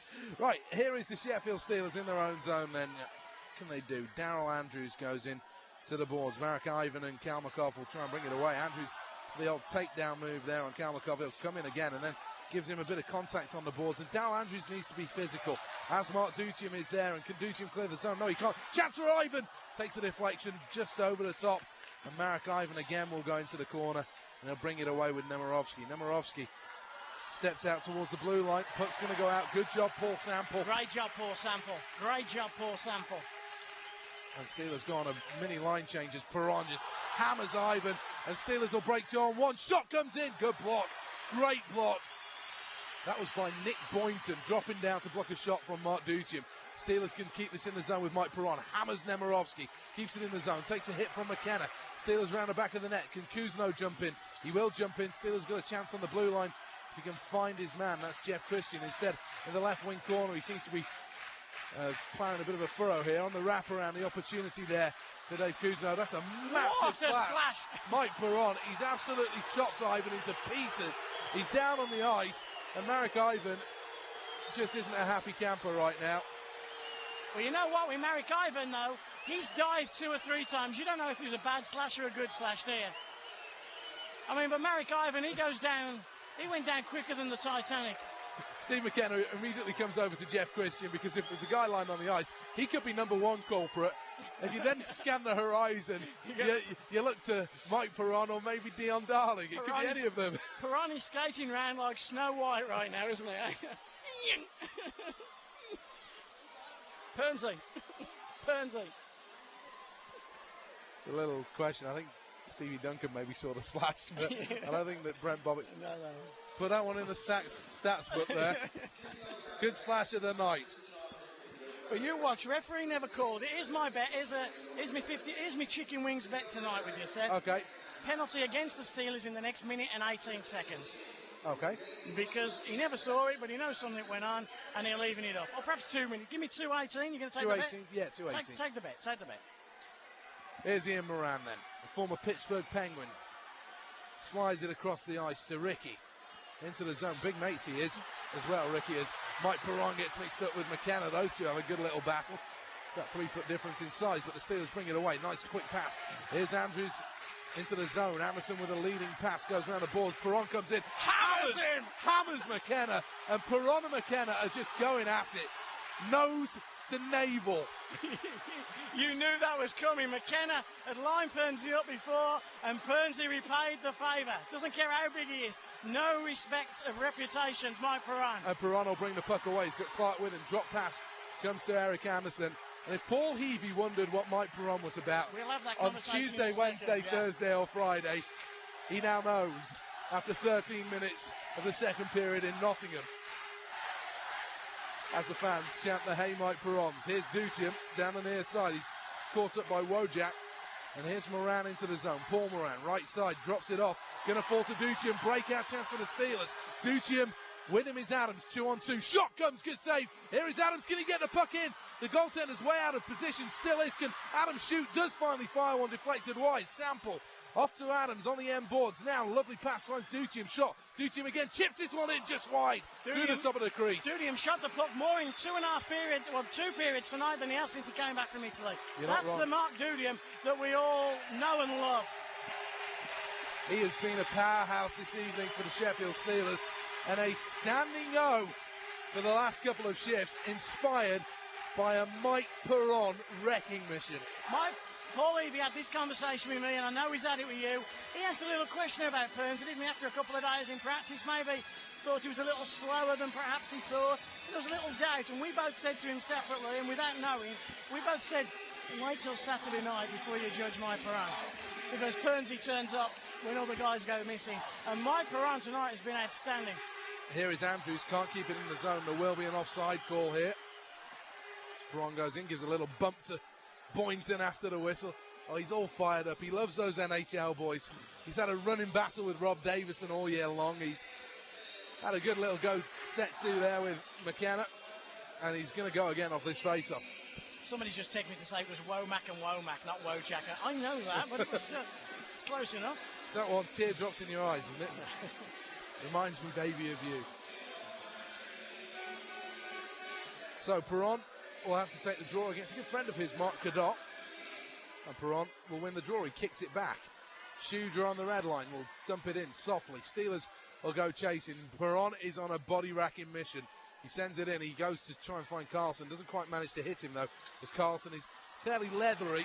And the Steelers do make a hit in the zone, and then they give it away. Here's Cadot.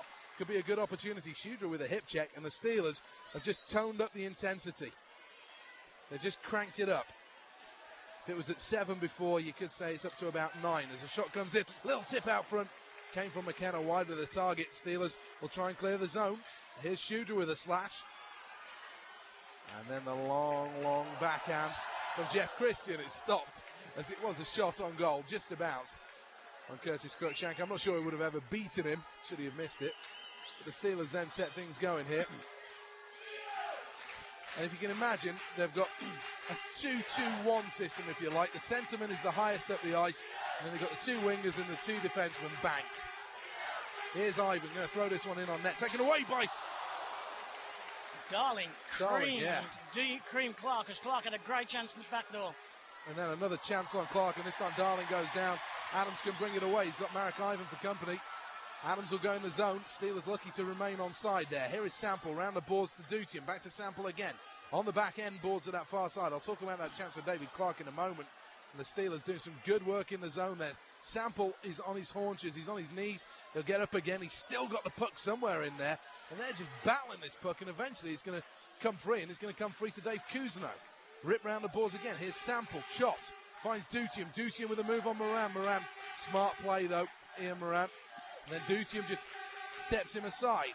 Round the boards it goes. Big hit. Dutian coming in the corner. Steelers are just setting this going, but there could be a 2-on-2. Paul Reed Cousineau, and down into the zone comes Paul Moran. Shot comes into the body. The Steelers will get it clear. Darling grabs hold of Marek Ivan and just shoves him away. Little play in the zone though. Cousineau made an error that a 12-year-old wouldn't have made then, because he just went in, just making that half play along the boards, just trying to block his shot half-heartedly, and he gave up a 2-on-1 there, and it's mistakes like that I'm sure Paul will not accept. And Cousineau's had a good game right now. It's the first time he's done anything even resembling anything wrong, but he's just got to be careful. Final 5 minutes. And by the way, shots 15-6 first period. Who's taking shots? Stevie Wonder? Oh no, they're a bit too accurate for that. Here is Bliss into the zone. A little chip and chase for Ben Bliss. He's going to lock up with Callie Carlson, and he's done really well, Ben Bliss. Then Gav Farron, big hit on Myers. Great collision there. The Steelers will try and dump it back into the zone. Shooter, smart play. There's a surprise. Dumps it backhand side into the zone. I don't mean that sarcastically either. Or maybe I do mean that sarcastically. Basically, Shooter made a smart play. Nothing new there. Steelers dump it into the zone. The Panthers dump it into the zone. Here is Platt. Rips it round the boards again. It's held in by Boynton, backhand side. Oh, it just oozes class, Boynton. The way he took that puck on the backhand side, you wouldn't see most defensemen in this league do it. We'll see Lefebvre run by Myers. Panthers have to take it back with Boynton, though, into their own zone. And now they bring it clear with Ricky. Clark had broken the zone there, and one good pass would have had a breakaway for David Clark as Clark hammers Ferran down to the ice. Ferran just gives him a little stick. Clark and Ferran just meet up on this near side boards. Ferran just laughs at Clark, and the linesman tries to get in the way. I tell you, that's a trade you take every day of the week. Every day of the week. David Clark leading scorer for the Nottingham Panthers. Gavin Ferran probably leading heart size for the Sheffield Steelers, because he's got hearts as big as a bucket. And I don't think there's a person playing the sport who wants it more than Gav. Whatever he has to do, gets a pat on the back as well from Big Heave. So, and that's all Gav wants, you know, is a pat on the back at times. That's all he needs. It is. He works ever so hard, Gavin Farron, and you know, I think the improvement is there to see for everybody over the last month. I think Gavin Farron has become a more important player and a better player for the Sheffield Steelers. We just need him to be a trustworthy player, don't we? We need to be able to put Gav out there and trust Gav in his limited role. And if you can do that, he is such there. He becomes as important as an Anderson and a Perron. Chance out in front. Here's Clark off the crossbar. Steelers clear. Awful giveaway. Cousineau in his own zone. Steelers then had to pretty much sort themselves out there. Platt was beaten on the shot. Clanged off the bar. Darling looks at Cousineau. Pernsey looks at Cousineau. Anderson looks at Cousineau. They all give Cousineau a bit of the stare there. They don't want to go to the bench now. And Big Eves was up, wasn't he? And a bit of the old Glaswegian drawl there, I would have thought, would be hammering away. I know it finished with A. Everything finishes with A. One of the players I spoke to after the second practice, I said, how's practice been? He says, very good. He says, well, I think it's been very good. We haven't understood a lot of what he said. So we just do it and shut up. 2:52 to go. Wings are on you tonight, David. Panthers 0, Steelers 0. I'm buying, man. I'm buying. Hey, score stays like this or better, I'm happily buying. Here's Dave Cousineau. He's had a mad couple of minutes here. Just needs to calm it down. Just make the simple play. And I'll tell you what you have seen with the Sheffield Steelers as Cousineau sends it out to Perron. He put Perron in a difficult scenario, but Perron does well to dump it into the zone and all the way around the boards. You think we're having a go at Dave Cousineau, it's far from that. But as I say, you just got to call it how you see it. And Dave Cousineau's had a rough couple of minutes. Yeah, he's just put another pass onto the skate. As Perron takes a weak shot. And it's going to be picked up by Jeff Christian in the zone. Then Marek Ivan's going to turn it back the other way. Could be an opportunity to come into the zone. Steelers come back. Shot comes in. Steelers have got the defensive core all mixed up here. And it's a long, long shift. And now Andrews will come onto the ice. 2 minutes. Who are you waving at, Dave? Could be a chance in the zone. Here's Adams' shot. Just wide. That's come off Cruikshank, hasn't it? Yeah, it came off Cruikshank, the back of his shoulder. Came off the shoulder on the backside. Good opportunity there. I wondered whether it had just come off the glass then as McKenna tries to take it round, but Schuder wraps him up really well. And Duchem rims it off the boards. That's going to go into the stands. And you lose more pucks in Nottingham than you do in just about any other rink in the league. I think maybe they lost more pucks here in Nottingham than they would have done in the old Durham rink. It's incredible. Well, of course, in Durham, if you hadn't carried 3 people out by the end of the first period, they were a bit concerned, weren't they? Steelers rolling 3 lines tonight. Jeff Christian, Eric Anderson and Mike Perron on the first units. That's the one that's not out there at the moment. This one is, though, as Schuder blocks a shot from McKenna. Did really well. Second unit of Duchem, Adams and Sample. Third unit of Lefebvre, Bliss and Farrand. And it's been equal ice time all night long. Steelers do chip it out of the zone. Here is Duchem. Uses good strength, but then McKenna just takes him down. Heavey nervously twitches on that bench. Little elbow comes from Clark. Slash from Duchem. Here's Sample on Clark, and Steelers will clear the puck. Here's Duchem. Can Duchem clear it? No, Ricky will dump it back in, and now Cadott. Strong hit on Cadott, but Sample missed his man a little bit there. Sample's running around at the moment. Foot speed. Oh, big slash Schuder. Oh, he missed the pads where I think he was aiming for and went upper body. Little pass out front. Little chip as well. Myers missed the net. 1 minute to go. Steelers have got to try and get this puck out of the zone because they're struggling. Need a whistle. Jamie Platt realised and he made sure he held on to the puck. 48 seconds to go. I'm sorry, I'm all fingers and thumbs tonight. They needed a whistle there, and the fingers and thumbs things was going on down there. Foot speed, Paul Sample. 3 or 4 times he went to a guy and got there just a bit too late. Then went to the next guy and got there too late. He was like a second-hand pinball machine, wasn't he? Just wasn't going properly at that point. Bit rusty. 48.8, and if the Steelers are at 0-0 at the end of this, then Paul Heavey will be very content. Here's Ian Moran, bottom of the circle, left side, offensive zone for the Panthers. Finds Nemirovsky. Cousineau makes a good play. Still Nemirovsky. Cousineau takes one hand off his stick. Got to be careful here. Christian's just pinned his man. Someone needs to go in and get the puck. Nemirovsky does just that. He's still holding Cousineau off. He's done a terrific job. Cousineau stick between the legs. He's not got the strength to drive Cousineau into the boards, Nemirovsky into the boards. But Darling has. So Dion Darling does. He picks him up, throws him into the boards. Then Marek Ivan with another dive on the play. Looks up, has a go at the referee. And now Perron breaks. 14 seconds to go. Here's Christian. Nice move. Backhand side. Feeds it. Here's Anderson. What a play. Anderson side netting. Steelers. Good chance in the zone. What can Eric Anderson do? Dion Darling. Shot comes in. Little tip wide of the target. 2 seconds to go. Panthers will tip it away. And what a chance for the Sheffield Steelers. Another standing O. End of the session. 0-0.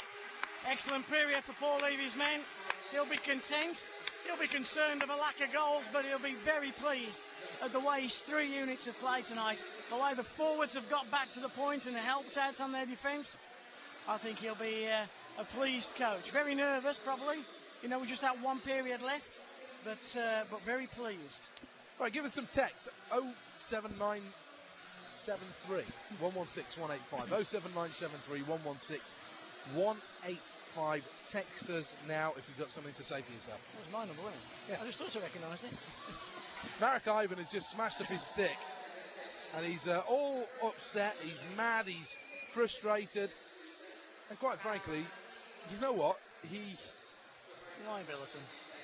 I'd have loved to have been in London that night. He went down on his knee pumping the... why would you go on one knee and pump the London Racers bench? Well, you want to go...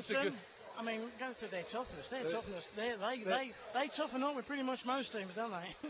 Why would you want to upset them with 18 Well, seconds you've left? got Maxwell, you've got Cairns, you've got Robinson, you've got the other Cornish. And you know what? Whoever's the fourth guy can do pretty much what he likes. Yeah. Because everybody's chasing after the fifth guy on that lineup. Yeah, he was all the time though. It was like that, wasn't it? It was like, why would you want to go 5-on-5 with that line? Oh, you wouldn't. I don't understand it. Well, Steve McKenna didn't. That's why he went and sat on the bench and said, "No, I'm not playing." And especially when they start sending the Europeans out for the last 18 seconds, they were nowhere to be seen. All good stuff. It is good stuff. 0-0. Who do you fancy at this stage then? There's nothing in it, is there? Absolutely nothing in it, is there? There are times that Nottingham get that great possession in the offensive zone and you think they look really good. They look obviously a lot better defensively, don't they? You get rid of Meduska and Krulis and you replace them with those two boys, they're solid, aren't they? Just solid units. And you look at the good opportunities David Clark has had, the two clear-cut ones of the match. Yes. And I suppose that's what you'd want them to fall to if you're the Nottingham Panthers. Well, he's the guy at the moment that's filling the net, isn't he? If you look at the league table, the Sheffield Steelers will go above the Panthers with a win this evening. And I think that's important. It's important to get out of that fifth spot, get into the fourth spot, and certainly just get above Nottingham. You don't want to be below Nottingham, do you? You need to be above the Nottingham Panthers. That's how it's got to be. So just 1 point separates the two sides. The Steelers have scored 99 times this year. Is that right? His 100th goal, is it ready to come? 100th goal, yeah. Only one team has scored less Basingstoke? than the Sheffield Steelers. Basingstoke have scored the same. Have they? London, 75 goals. Have they only got 75? They haven't got great goal scoring there, though, have they? They've missed McIntyre, haven't they? The big worry for the Sheffield Steelers, they have, yeah. The big worry for the Sheffield Steelers is they're ranked 5th. Or they're ranked 3rd, whichever way you want to look at it. They're ranked 3rd in conceding goals in the division, and that has basically been the problem. If you're going to concede 89 goals, I mean, even then, 89 goals in 40 games, you're still looking just over 2. Yeah. You've got to score more than You have to.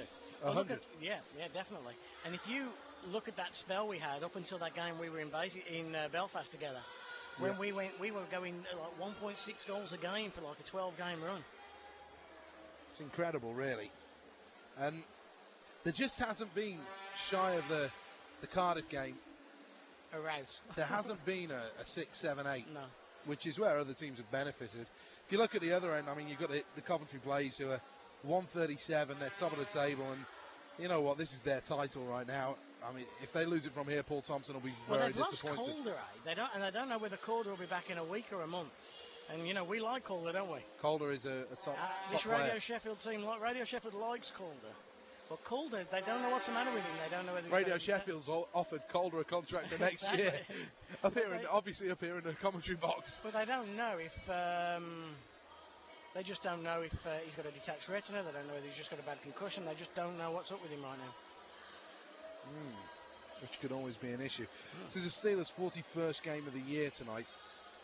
You've been printing today, haven't you? You've been on your Yeah, computer, you've been doing I'm some just having a stats, look. haven't you? It's one of those where you look at the league table and you just try and digest it all from here. And you look at Cardiff and you look at Belfast. They're on 53 and 52 points respectively, and that's 3 points away from the top of the table Coventry. It's a 3-horse race now, isn't it? Yeah. You know, Nottingham are out. I don't care what Nottingham do. They're not going to win it. I mean, We're not going to win it. Sheffield aren't going to win it either. And then it's just down to... You know what? Those dark horses of Belfast, you know, they haven't dropped a point, I don't think, against the B&L team. Don't think they've dropped a point. It's all interesting stuff. And the league title's still close. And Well, that's what you know, makes it exciting. we talk from a Sheffield perspective on, you know, for the most part. But if you stand back and you look from a British ice hockey perspective, the Elite League has worked. Totally. 2 seasons, we have the biggest parity of hockey we've ever had in this country, that I can remember. There's always been a dynasty. Mm-hmm. It was Durham. Cardiff. It was Cardiff. Sheffield. It was Sheffield. Cardiff it was again. Ayr. Then It was Cardiff. It was Ayr. Belfast. It was Sheffield. It was Belfast. There's always been the one standout team. And this year, there isn't really. I think Coventry, for me, are the best team in the league this year, but beaten on any given night. Well, that's right, because you know what, you say Coventry are the best team, but when we've seen them, we've beaten them more times. I know a lot of in overtime games, but we've had Coventry's number. But then you look at Coventry have just completely owned Cardiff. Now, interesting tonight is the first time Cardiff have played Coventry with John Craighead in the lineup. So I think that makes a big difference for them. We were saying that, weren't we, in Cardiff? You think it was going to make a big difference. I think the combination of Craighead in the Cardiff lineup and Calder out of the lineup, that may make a difference. And I know, speaking with Tomo earlier today, he thought tonight was going to be retribution night in Coventry. He thought there was going to be a fair bit, because after the Romanuk incident down in Cardiff and the way some of his players got treated, he felt there could be a little bit more of Bielak and Poyet. So if you are listening and you know what's going on in Cardiff, sorry, Coventry at home tonight to the Cardiff Devils, then please give us a call, let us know. 07973 116 185. Do text. Please do text. Sorry, it's text. Do you have anything coming in on the old texty phone? Hi, could you do a shout out for Dave and Vicky in block 111? Hello, Dave and Vicky.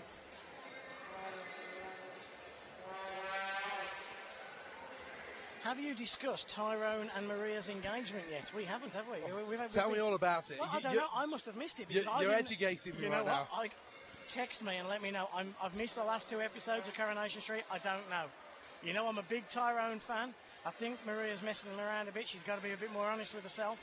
She's got to get away from that footballer. Too much of a fancy, Dan. Tyrone's a good boy. But I didn't realise they'd got engaged. So, hey, give me a quick update, because I've missed it. The wife was away for a couple of days, so I watched whatever telly I liked. so I wasn't into it. I'll tell you what I did watch last night. A bit of that American Idol.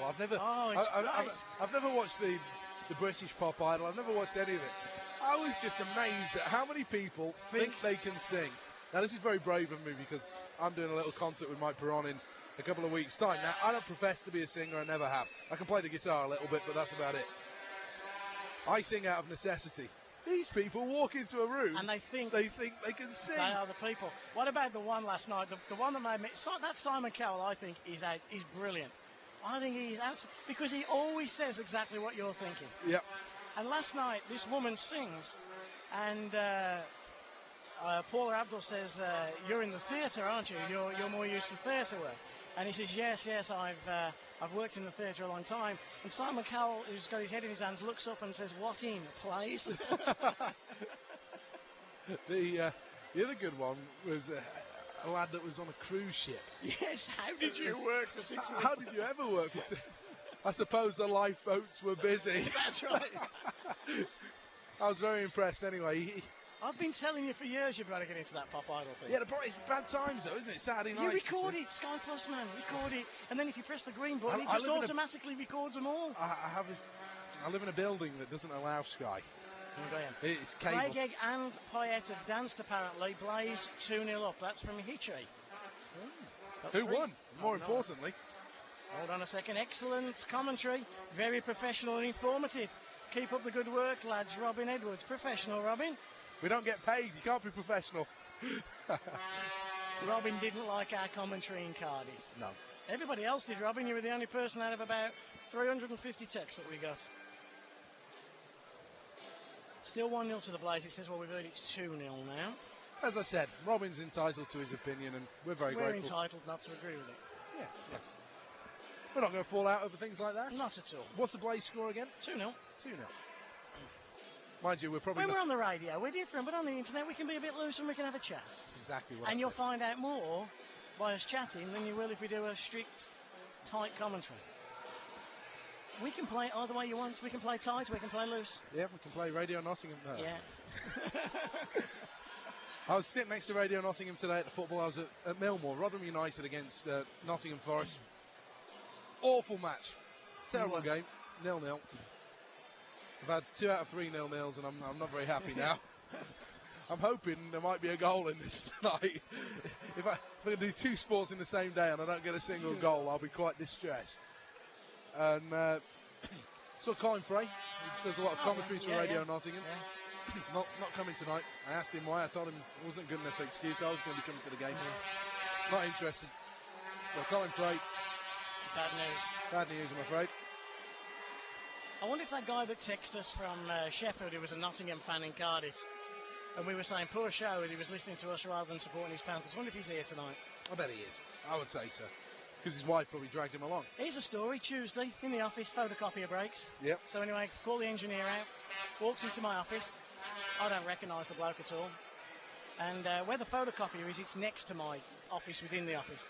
So he fixes the photocopier, cup of coffee, has a nice guy, you know, seems all right, seems almost normal. And then he walks into my office and just says, oh, I'm off now. And then I can see him just look around in my office. Well, in my office, a bit like the Hockey Hall of Fame in my office. I got Brent Superge's 2 Solihull shirts in a gorgeous big frame. I got Rob Wilson and Ken Priestley's Grand Slam shirts in a big frame. I got a New York Rangers Jason Lafreniere. I've got a picture of Scotty Allison on the bench clearance in a big frame and the ticket signed by Ali. I got hockey memorabilia everywhere. And then a big team photo of us all covered in champagne after the 2001 Grand Slam. It's a great office. You'd love my office. Oh, no. You'd love my office. And he walks in and he goes, you with the Sheffield Steelers? I went, yeah. And he goes, you're not that David Sims, are you? I went, depends. And he goes, I'm a season ticket holder at Nottingham. I can't mend your photocopier. Sidelines, pal, you've just done it. That's good stories, good times. Right, third period, what do you think then? Tense, it's an Andy moment, isn't it? Tense, nervous headache. Would you take 0-0 now? You take 0-0? I think you do, yeah. You take 0-0, and I think you learn a lot about your side with a 0-0.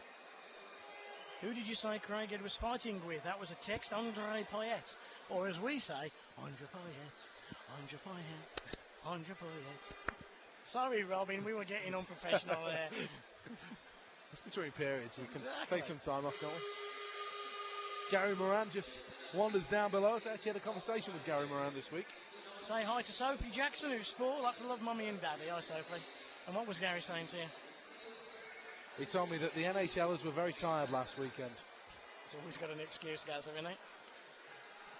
I'll tell you what, if I had one wish in the world, if I had a magic wand right now and you had one wish... Careful. No, it's not even going to mention Kylie. No. It's not even mentioned. It might mention Gary Moran, and that's quite worrying. If I had one wish right now, that wish would be that the NHL would go back. And they'd be left after all this to get their 3 NHLers in. They sack them other guys on deadline day, and then they're left 3 short. I would laugh. But it'd be them, it would be London, it would be Coventry. Oh, yeah. But you know what? Actually, I was speaking with Tomo the other day, and someone says, you know what? I'd be prepared to lose my guy just so they'd lose their 3. Well, it's a pretty good trade, isn't it? Wade Belak for the 3 of them. I still think Belak's the most entertaining of the NHLers that's come across. I think him and Cairns have come with a purpose, haven't they? Yeah.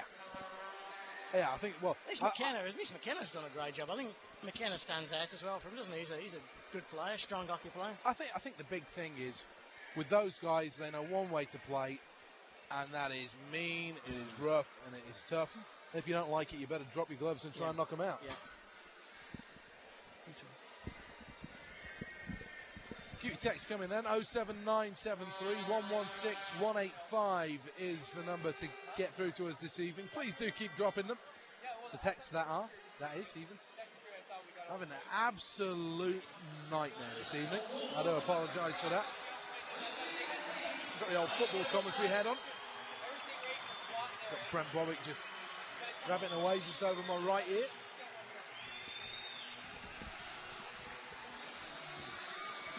So Bobber thought the Steelers had the better of the first, thought the Panthers had the better of the second, and in typical Bobber quote, Simsy, I reckon if we can win this period, we could win the game. Bobber, it's 0-0. Did he really say that? He's just said that. That's awesome. Sorry, Luke never heard that. Bobber's just said to me, he goes, Simsy, he says, if we could just win this period, we've got a great chance of winning the game. But Bobber, it's 0-0 now. If we win the period, we've won the game. He's now looking across, all hurt. Poor old Brent Bobick. Good quotes. Good quotes. Just get... Oh, here we go. Here he comes.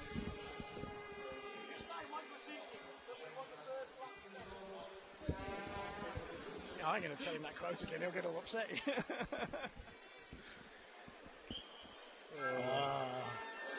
Golden moments. Fun of the games, eh? Fun of the games. 21-19 the shots. That's the difference. That's the big third period. I've got to say, I thought the Sheffield Steelers had better opportunities in that second session. Giants 2, Bison 2. That's the score as we get ready to go here.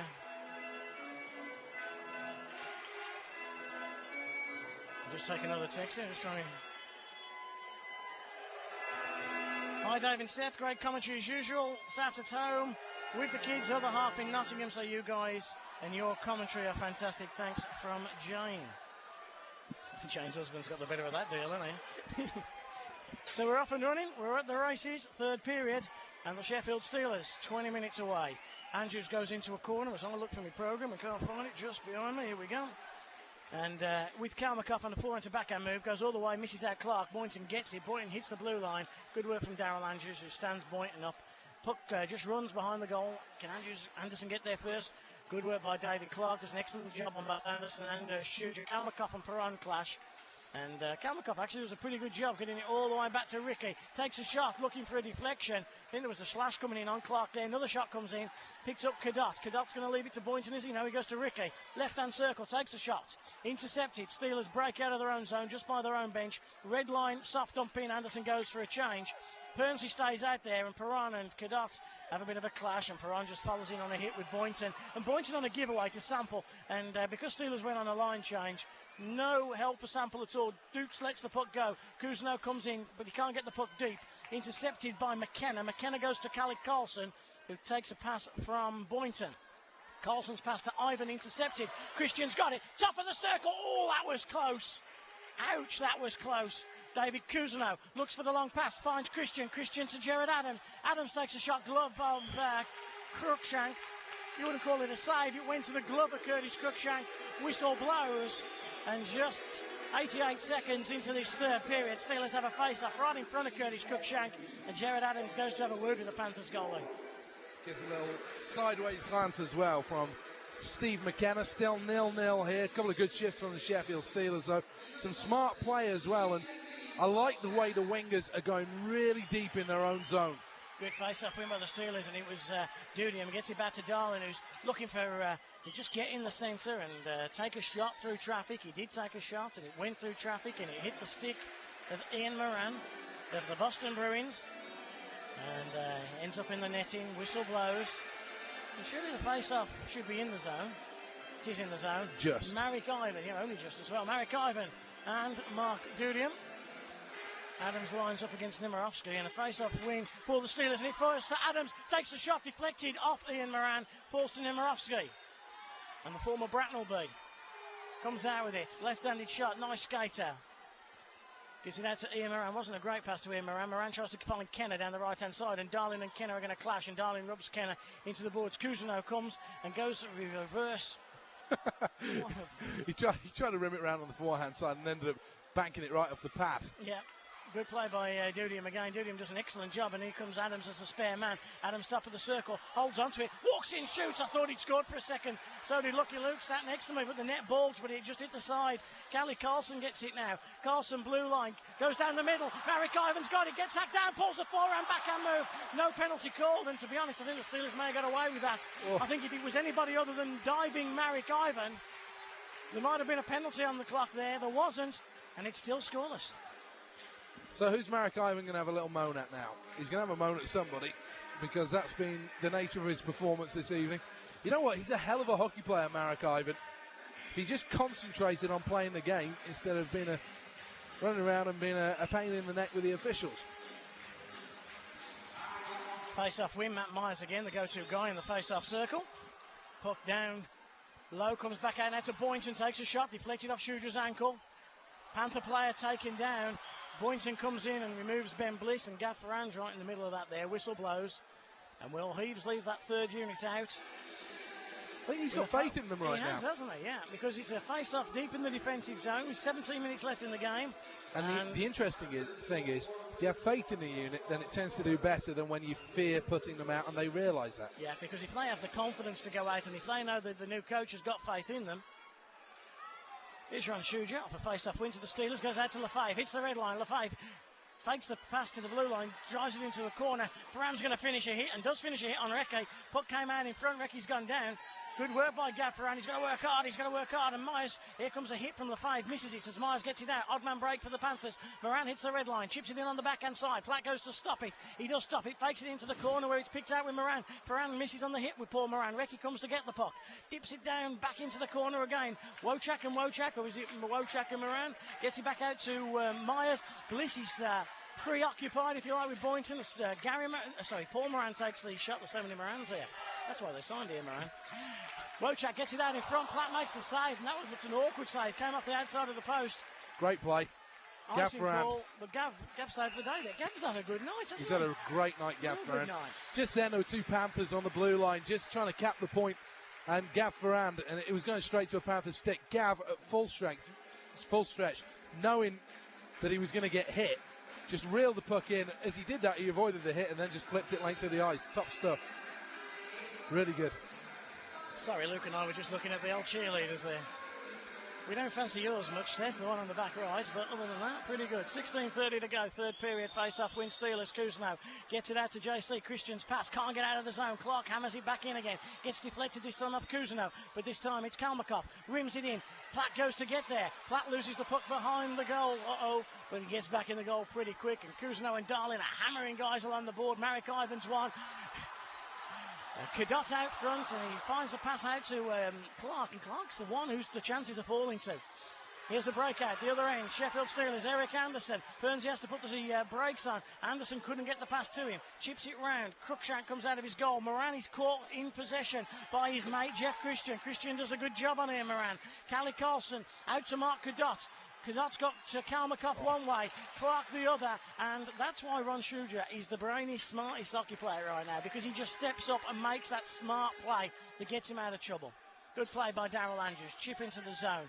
McKenna comes to get it. Perron looks tired a little bit out there. He's certainly given up a lot of energy in the first 2 and a bit periods of this game. Christian with an interception. Dudian's got plenty left in his tank at the moment, but he goes down. Has he lost an edge? I think he may just have done. He's looking at the back of his skates, and he's having trouble getting up, and I think Dudian has definitely got a problem with his skate. He can't skate. He's skating on one leg. Here goes Nemirovsky. Andy Akers is going to be called into action pretty quickly. They're screaming for Andy on the bench. He's down at Tinsley Cafe. And Andy, actually, in third period, he's in the dressing room mending stuff and putting stuff away. Paul Moran down the left-hand side. Big hit comes in, but he rides it. Paul Moran rides the sample hit. Steelers down a forward with no Dudium at the moment. Marek Ivan, backhand pass, gets the cycle going. Somebody's just hammered Ivan. It was Darrell Andrews. Good play, Darrell Andrews. Wojciak chips it into the corner. Moran goes to get there first. Steelers are all over Moran. Moran's going to get taken down. Is there a penalty? No penalty called. Good work by Eric Anderson. Good work by the Sheffield Steelers. Marek Ivan tries to get the puck into the centre. Just, if you like, a little cross. Not to be. And Steelers clear the zone. It goes through the crease. Cruikshank looks up.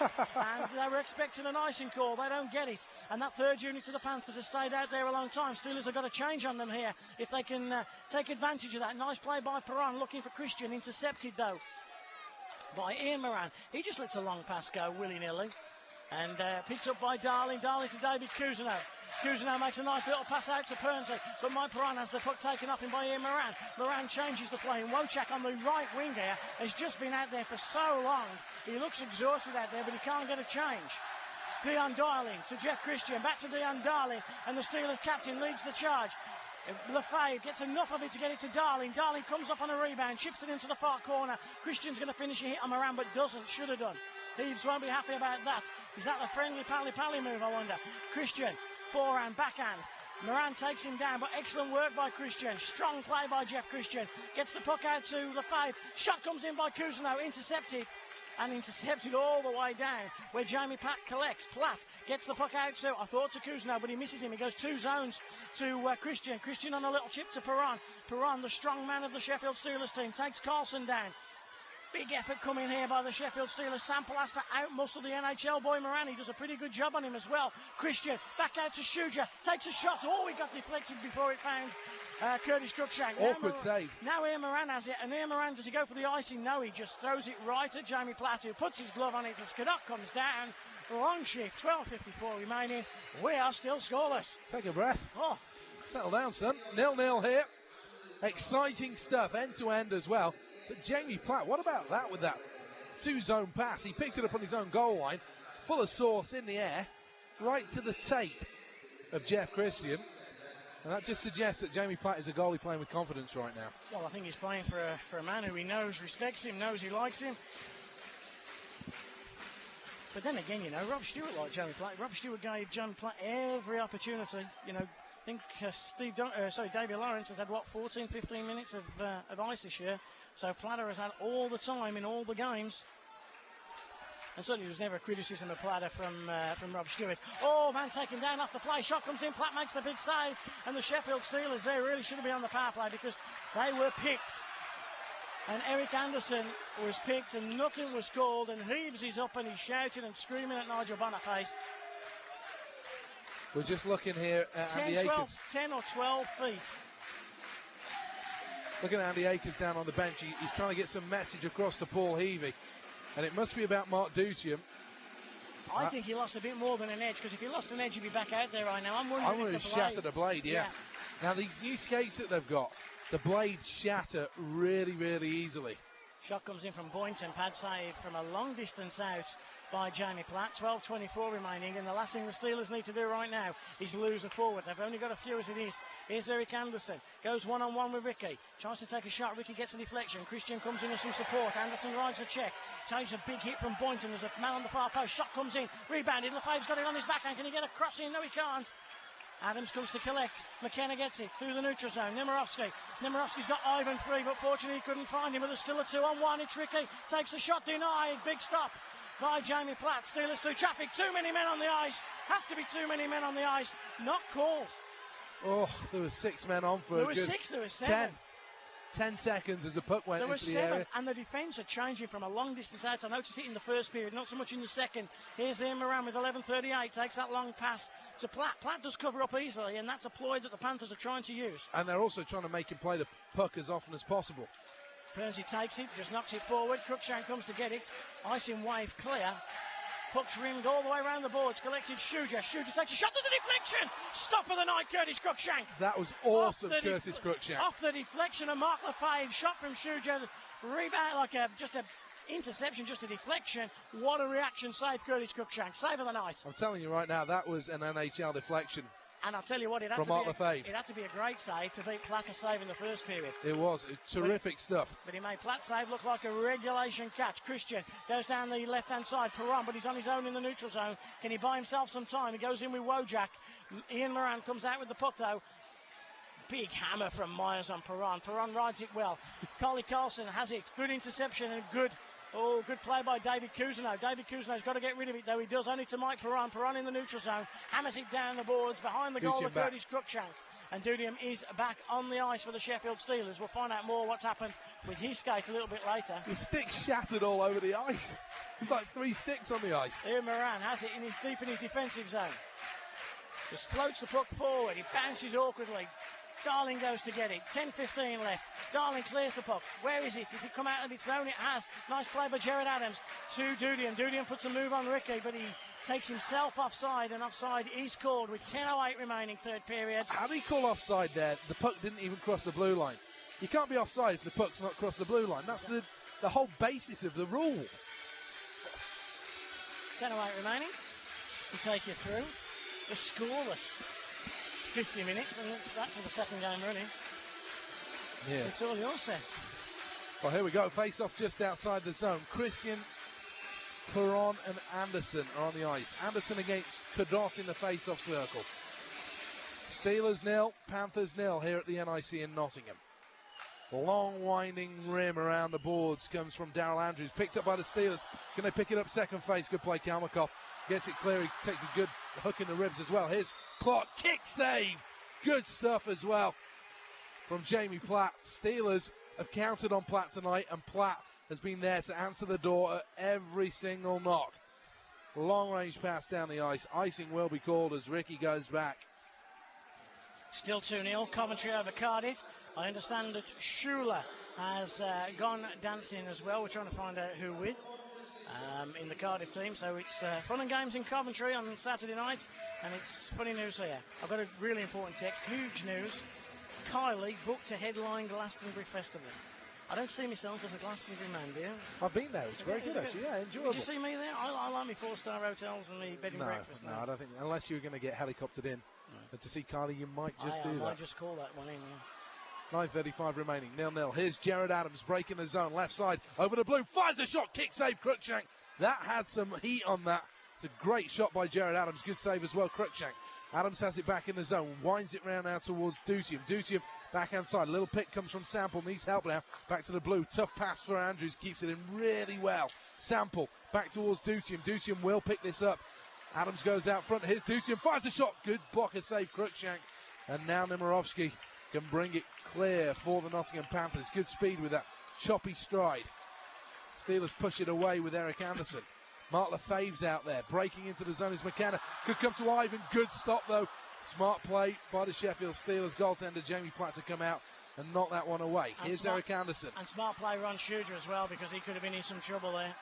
Ricky over the blue, shot comes in, going to bobble out front. Who can get there first? Is it Panthers or Steelers? Panthers do. Back to the blue, Ricky again. Block shot by Eric Anderson. Another opportunity, stick just wide by Paul Moran. Good shift this from Paul Moran. And then Mike Perron just pins the massive McKenna against the boards. And the Steelers have got a chance here to win the puck. And they do win the puck, and they now can clear the puck with Mark Lefebvre, who just goes cross corner, soft dump down the ice. And he gets the Steelers a change. Those 2 or 3 fewer bodies that the Sheffield Steelers have, especially in those important situations, beginning to tell. And the Panthers turning the screw a little bit in the last couple of minutes, Seth. 8:07 remaining, 0-0. Here's Ricky. Steelers are just about rolling 2 lines at the moment. Back goes Dave Cousineau, who stops. There's the other half of a broken stick. And this is an expensive game for ownership tonight. You know, a lot of broken sticks. They're all the aluminium ones as well, aren't they? Yeah. Well, the synergies, 120 quid a piece, eh? The composites. Here is Cousineau. Goes right side to Sample, who dumps it in backhand side. That was a play by Paul Sample that we've seen quite a lot this year. Now the outlet is right towards Wojak. Wojak into the zone. Platt plays it for the Steelers behind his own net. Quick outlet. Here's Perron. Perron. Little soft pass down this near side. Won back by Nottingham. Perron can win it back in his skates. Sends this one forward into the zone. No icing called. Here's Ian Moran round the back of his net. You get the feeling the Sheffield Steelers have been told hit the red line and dump it in. Does feel a bit like that right now. As Cadot sends one all the way across the crease. Steelers will get there first with Eric Anderson. And he'll get to the red line now. And you know what? He'll dump it in. He'll take a hit from Clark as well. And Jared Adams goes on the forecheck. And I thought then he was going to smoke the goaltender Curtis Cruikshank. He decided discretion was perhaps a better move. 6:47. Time ticking down. Here is Andrew. Steelers playing road hockey right now, and you can't blame them. Dutia chipping cross corner. Chasing is Sample, and Sample will get their second phase as well. Ahead of Ivan, still Sample, done really well. He's tied up by McKenna. Here's Dutium. Dutium to the shot to Lefebvre. Lefebvre will send it in. Cousineau, what are you doing? You're behind the goal line. You're a defenseman. Shot comes in. Rebound out front. Shot. Good save, Cruikshank.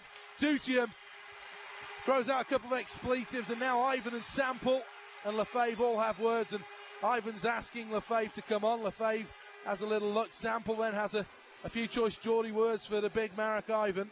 You know what? Sample did really well there. He out-muscled McKenna. And he shouldn't, should he? He shouldn't even be getting close to out-muscling McKenna. And then he kept McKenna, when all that was happening in front of the net, he kept McKenna tied up down by the bench. And McKenna had nowhere to go. Fair play, he took him out of the play. He says, right, let's play 4-on-4 in front of the goalie, and I'll just hold you all on the boards there, and you're going nowhere, sunshine. And referee's attention called to Jamie Platt. The stick is still in his goal. 2-1 Blaze now. He's a very tidy goalie, Jamie Platt. He doesn't like to have any debris in front of him anywhere on the ice, and so he goes around picking it up and putting him on top of the net. Coventry 2, Cardiff 1. Cullen's just scored 12 seconds into the third period, and the Shula fight was with Nathan Rempel. That'll be an interesting one. Would, Schuler against Rempel. Scrap that. I think I would probably fancy Schuler. Yeah, Schuler. He's a big boy, Schuler. He's got that big upper body. Here is Moran. Can he go around Dion Darling? Darling can't get there first. Cadott into the zone. This is danger for the Steelers. Cadott takes it below the goal line. There's a man lying on the ice for the Panthers.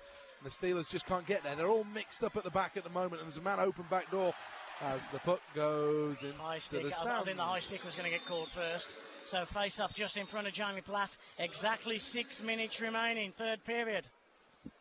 And Mark Lefebvre's had another good night for the Sheffield Steelers. I think his form has continued to improve, and he's centred that third unit, and he's played really well on that third unit. And he's now been moved up. He's been bumped up a line as Paul Heavey thinks about making another line change. Heavey's been up and down the bench a lot, hasn't he, tonight? And, nervous pacing right now. Nervous energy as well for him. He wants Christian out there on the ice. That seems to be the play that he's making at the moment. Here is the move from the Sheffield Steelers. Outlets to Sample. Sample will dump it in soft. Quick change coming from the Steelers. And that's Paul Heavey getting his message across. He wanted his number one unit out there. And immediately the Steelers sag back. Boynton brings it in. Oh, great chance, Ivan. Left side, Ivan with a shot. Platt with the save. You just don't want it to be Marek Ivan, after the dive and all the paraphernalia that goes on with that guy. If you're going to lose tonight, you don't want him to be the guy. You'd be happy if Nick Boynton went end-to-end and shelved it. Well, if he's going to be a goal, it better be a good one. I wouldn't be happy, but you'd accept it, wouldn't you? But not Marek Ivan. Here's Jeff Christian. You prefer Jeff Christian to do it. Chopped into the zone by Darrell Andrews. Steelers going. Good play, Mike Perroni gets a fist up in the face from Carlson. Kelly Carlson has no business doing that. He does have business doing that, but I don't think he's going to go any further than that. Put it that way. Steelers shoot it in to Eric Anderson. Rebounds around the boards. Shudra sags back. And the Steelers don't want to give one up here as Kalmakoff comes in. Good save. Jamie Platt. Rebound falls. Shudra has it. You know when Shudra has it, he's coming out the zone, though, don't you? He's got a second on the puck. Yeah, he's not making coming the back. right play. Ian Moran comes into the zone. He's dangling with the puck right now. Steelers, Shudra, another great play. Even better play from his knees. He's managed to find Mark Dutium. 2-on-2 skate the Steelers. Here's Dutium into the zone. Slash comes from Clark. The little toe drag move doesn't quite work for Dutium. And then Dutium goes down to the ice as he gets mixed up with Clark. And now through the neutral zone is the busy skating Cadott. Good play here from the Steelers, Dave Cousineau. Oh, he's done really well, Dave Cousineau. And he's taken that away from him. And now the Steelers need to take it back out front. Huge play by Dion Darling to just straight on Mark Cadott. And Jared Adams then will feed it down. Asking Sample to forecheck. Steelers will try and intercept. Cousineau has it. The Steelers defenseman dangles into the zone. Good play. What can he make happen from here? Oh, he can't sag in that deep. He has sagged in that deep. And now Paul Moran breaks right side. Moran top of the circle. Winds up. Fires one. Kick save from the Steelers. Chipped off the boards by Cousineau. Glass and out, it has to be, doesn't it? Glass and out, Sams. Ricky keeps it in again. Couldn't get any elevation on that clearance. Paul Moran, you know what? Paul Moran impresses me every time the Nottingham Panthers play. He's a feisty little so-and-so, and he plays pretty well against the Sheffield Steelers. He plays hard, doesn't he? He knows his limitations, and I think he's got much better as a player. And he's somebody who has responded well to that confidence that Paul Heavey has in him. Round the boards again.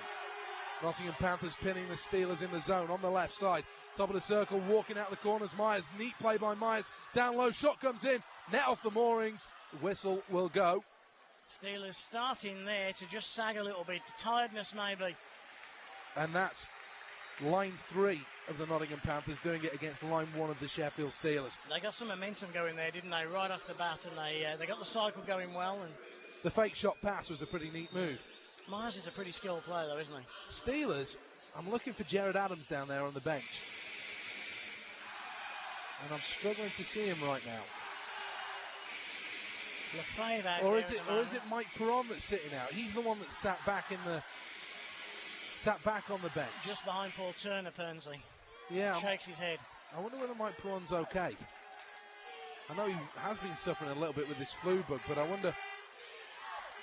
I don't know. Here is Christian into the zone. Christian takes it up the middle. Oh, he's giving it away here. Clark will bring it back the other way. He's got McKenna with him.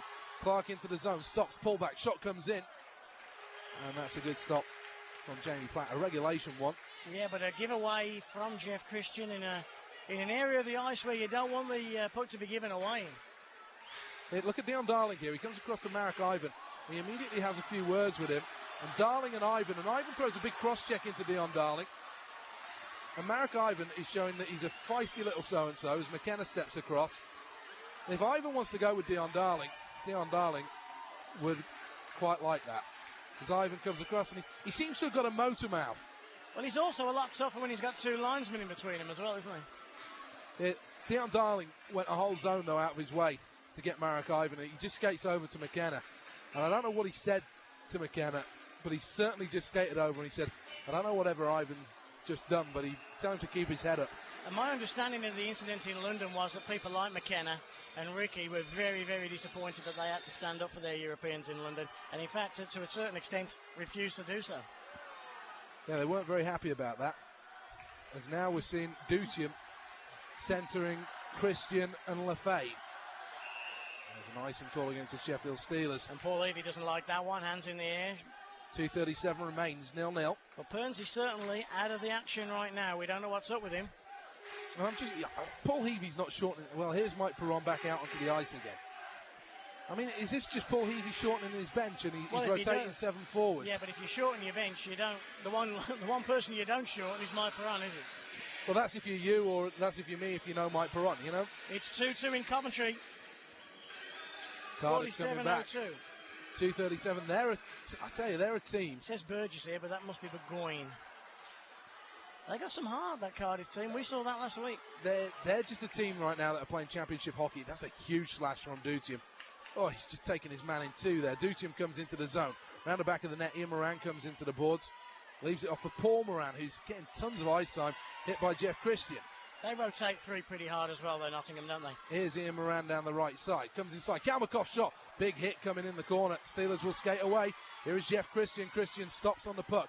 He needs to stop messing around with this and get it deep into the zone, which is what he tries to do. It's going to fall now to Eric Anderson. Down low. This is a chance for Christian. A little rebound comes out front. Again, it's 2 minutes to go. 0-0 here. High Shooter-esque lob. We heard that in Cardiff, didn't we? That 0-0, 2 minutes to go. Steelers give it away through Kuzno. Back into the zone goes Ricky. Boynton out there. No, I'm not going to say it. Boynton red line. Shot comes in. High one. Gloved easily by Jamie Platt. Sticks it aside. Gives it to Kuzno. Kuzno needs help. He's got men down low. He now just needs to get rid of it. He's dumped on his backside by McKenna. And the Steelers just messing around with the puck too much as Jared Adams, there you go, dumps it in deep. 1:23 remaining. Steelers fans get into it here. Boynton outlets towards McKenna. Dumped into the zone. Sample sends it in deep. Long pass. Can the Steelers get on the end of it? Into the zone. Chance. Adams shoots. Adams scores on a gorgeous move. 64 seconds remain. The towel comes onto the ice from the Nottingham Panthers. Have they given up? They may as well. Panthers 0. Steelers 1. You know what? What a pass that was. Was that a Dudian pass? Or was it Schuger? But what a pass. And you know if the guy misses the puck on the defensive blue line here, Adams is free. But 99 times out of 100, that puck bounces off the stick from such a long pass. But what a great take by Jared Adams. And what a great play Curtis Cruikshank. Adams made on Curtis Cruikshank. And what are the Panthers arguing over it? I think it maybe has been an offside pass. I don't know. I think Jared Adams got a little excited there and entered the zone early. But Jared Adams has scored for the Sheffield Steelers. Goal number 13 of the year for him. His 27th point. 64 seconds remain. Third period. Can Paul Levy's boys hold on? And you know what? If listening is Rob Stewart to this commentary tonight, he'll be as delighted as anybody, won't he, that the Steelers have taken this game by the scruff of the neck now. The scoreboard still reads 0-0, but the Steelers lead 1-0 in Nottingham. Final minute, Seth. Rim round the boards again. Panthers 0, Steelers 1. Jared Adams on a move that was a move of a forward. Heavey jumps on the bench. Is he going to see the Steelers to their first win? Steelers dump it all the way down the ice to Jeff Christian. Is it going to curve into the crease? It doesn't. Icing should have been called, and it wasn't. And so Ricky will bring it away for the Panthers. Left side. Hook on him. Into the zone comes Ivan. Steelers trying to get it away. Don't go up with your stick. You've got to go up with a glove there. Thrown out front. Platt hangs onto the puck. Dion Darling just chops Marek Ivan in two. He has a few words to say for him. Then David Clark spins around the net. And Dion Darling is patrolling like a hungry dog right now. You know what? We've seen some gorgeous goals, haven't we, Luke? Haven't we said? And we've said there were Kylie and hot pants goals. But somebody's just texted us with, hey, you can forget Kylie. That was a girls allowed in a Bathalaga goal. Oh, everybody's standing. We're standing. The supporters below us are standing. Timeout called. That ovation is for the Sheffield Steelers. I know you're writing a book. And right now the Sheffield Steelers are writing a fresh chapter in the history of the organisation. They are, and this is just what the whole organisation needed, isn't it, right now? 27.5 seconds to go on, and the boost that this gives the club, not just for the whole week going into the Coventry game, but also on top of that, you know, this is why you make the change, because this is the stem now for the playoffs. This is the first game of the 10-game build-up for the playoffs, and that's what it is all about right now. The faces down below us, the seated people. Isn't it nice to see so Look many at the smiles. Look at the smiles. And all of a sudden, there's a smile back on the face right now, isn't there nice? It's funny. Even Luke's smiling, and he has to watch Leeds every week. How did they do today, Luke? How did Leeds do today? 1-1 now. Is Ken Bates all right? I'm a Chelsea boy, so I like Ken. Is he a good guy? Yeah, good, excellent. 27.5 on the clock. Steelers face off in their own zone, net empty. Pointing on the blue line with a slick pass. Steelers intercept. Here's Dutium towards the red line. Can Dutium lift it in? Takes a deflection off Boynton, who committed the body on that play. Deflects wide. Boynton in the zone. Steelers sag deep. Here's Perron. Can he get there first? No, he can't. Clark will. Andrews is back there. Andrews, Darling, Perron, Dutium and Anderson out there. I tell you what, those are the best 5 hockey players on this hockey club. And it's over. It's all over, folks. Oh, Steelers send it high into the crowd. That'll just about do it as Darling gets involved with Callie Carlson. There's a bit of a scrum here. Mike Perron just shepherds Cadot away. And Steve McKenna gets involved. He's going to just pick up the pieces. I think Dion Darling just hammered Callie Carlson on the buzzer. As Paul Adey, look at Paul Adey. He's not very happy. He keeps trying to tell the referee he's thrown in the towel. You don't need to throw in the towel after 60 minutes. It's already over. Oh, the water bottles are coming, are they? Adey's showing some emotion. He's thrown the towel. He's now throwing the water bottle. Throw the sticks and the benches. Go on, yeah. Don't let him do that to you, Paulie. Don't let him do that. I remember the Terry Christian film where he picked up the benches and the sticks and everything went. There would have been an equipment manager still left on that bench. He would have been thrown headfirst onto the ice. That has to be a misconduct as well, you would hope. Big Heaves gets his first win. And there's a smile on the face of the Sheffield Steelers in the city of Nottingham tonight. And I think it has to be a Hooters night tonight, Seth. It might well be. It might well be. Jeff Christian salutes the crowd. We'll always jump in and enjoy a little piece of that action. Steelers 0, Steelers 1, Panthers 0 here in Nottingham. A Jared Adams goal. I've got to say, you know, if the goal was the other way around, I'm sure we would have quibbled on that offside. It was one of those dicey ones because it was a long, high, slow pass. And we're not in a great position to tell whether Adams was offside, but my first reaction was to look at the linesman. You wondered from there. But the Steelers deserved a bit of luck, because they've gone a long, long time without a great deal of luck. Well, we've said before, if it wasn't for bad luck, we wouldn't be having any luck at all, would we? And I'm sure Rob Stewart, when he hears reports of this game, will think, well, that never happened when I was in charge. Well, it happened, but it also always happened against him, didn't it?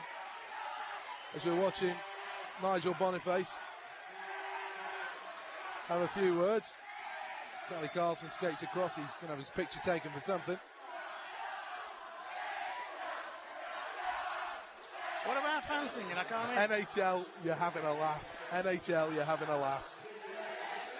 Fortunately for the Sheffield Steelers, none will Moran and Boynton and McKenna. They won't have got the accent yet. Yeah, he's still picking his 10 grand a week off for doing nothing, of course, in the NHL. So it's $1.5 million, isn't he, Boynton? It's 10 grand a week for doing nothing over here. Seems to be somebody down on the floor in the Nottingham Panthers fans. I don't know what's going on there. They're asking Steve McKenna to come and carry them out of the building. That's not Platter's first shutout, is it? No, it's not his first shutout. Someone's in a bad way here. Yeah, Luke's just said, I think it's the guy who got hit by Pernsy's final puck. Cleared that one out of the way. The fans are all very keen to Steelers skate round now at the end of the game. Top job from the Sheffield Steelers this evening. A real good effort at the NIC here in Nottingham. And Jamie Platt, big smile on his face. He's somebody. I love that NHL you're having a laugh. That has to work, eh? Many nights I have left annoyed. Well, this is a text. Many nights I have left an annoyed wife downstairs while I was glued to your coverage. Tonight, I feel no guilt. Brilliant. Thanks very much for your company this evening. Reaction to this match should be on Radio Sheffield tomorrow morning. Don't forget we're having an ice line on Tuesday as well. Dave Sims and Paul Heavey answering your questions in the studio between 7 and about 7:45, somewhere in that region. So please do give us a ring. We'll post it all on all the forums and everything. Again, lots of waves, mate. Good night. There's a few smiles down there, and it's always good to see. Beer to be drunk, Stetosaurus. Beer to be drunk. I think we should turn off. Good night. I bid you all a farewell. Good night.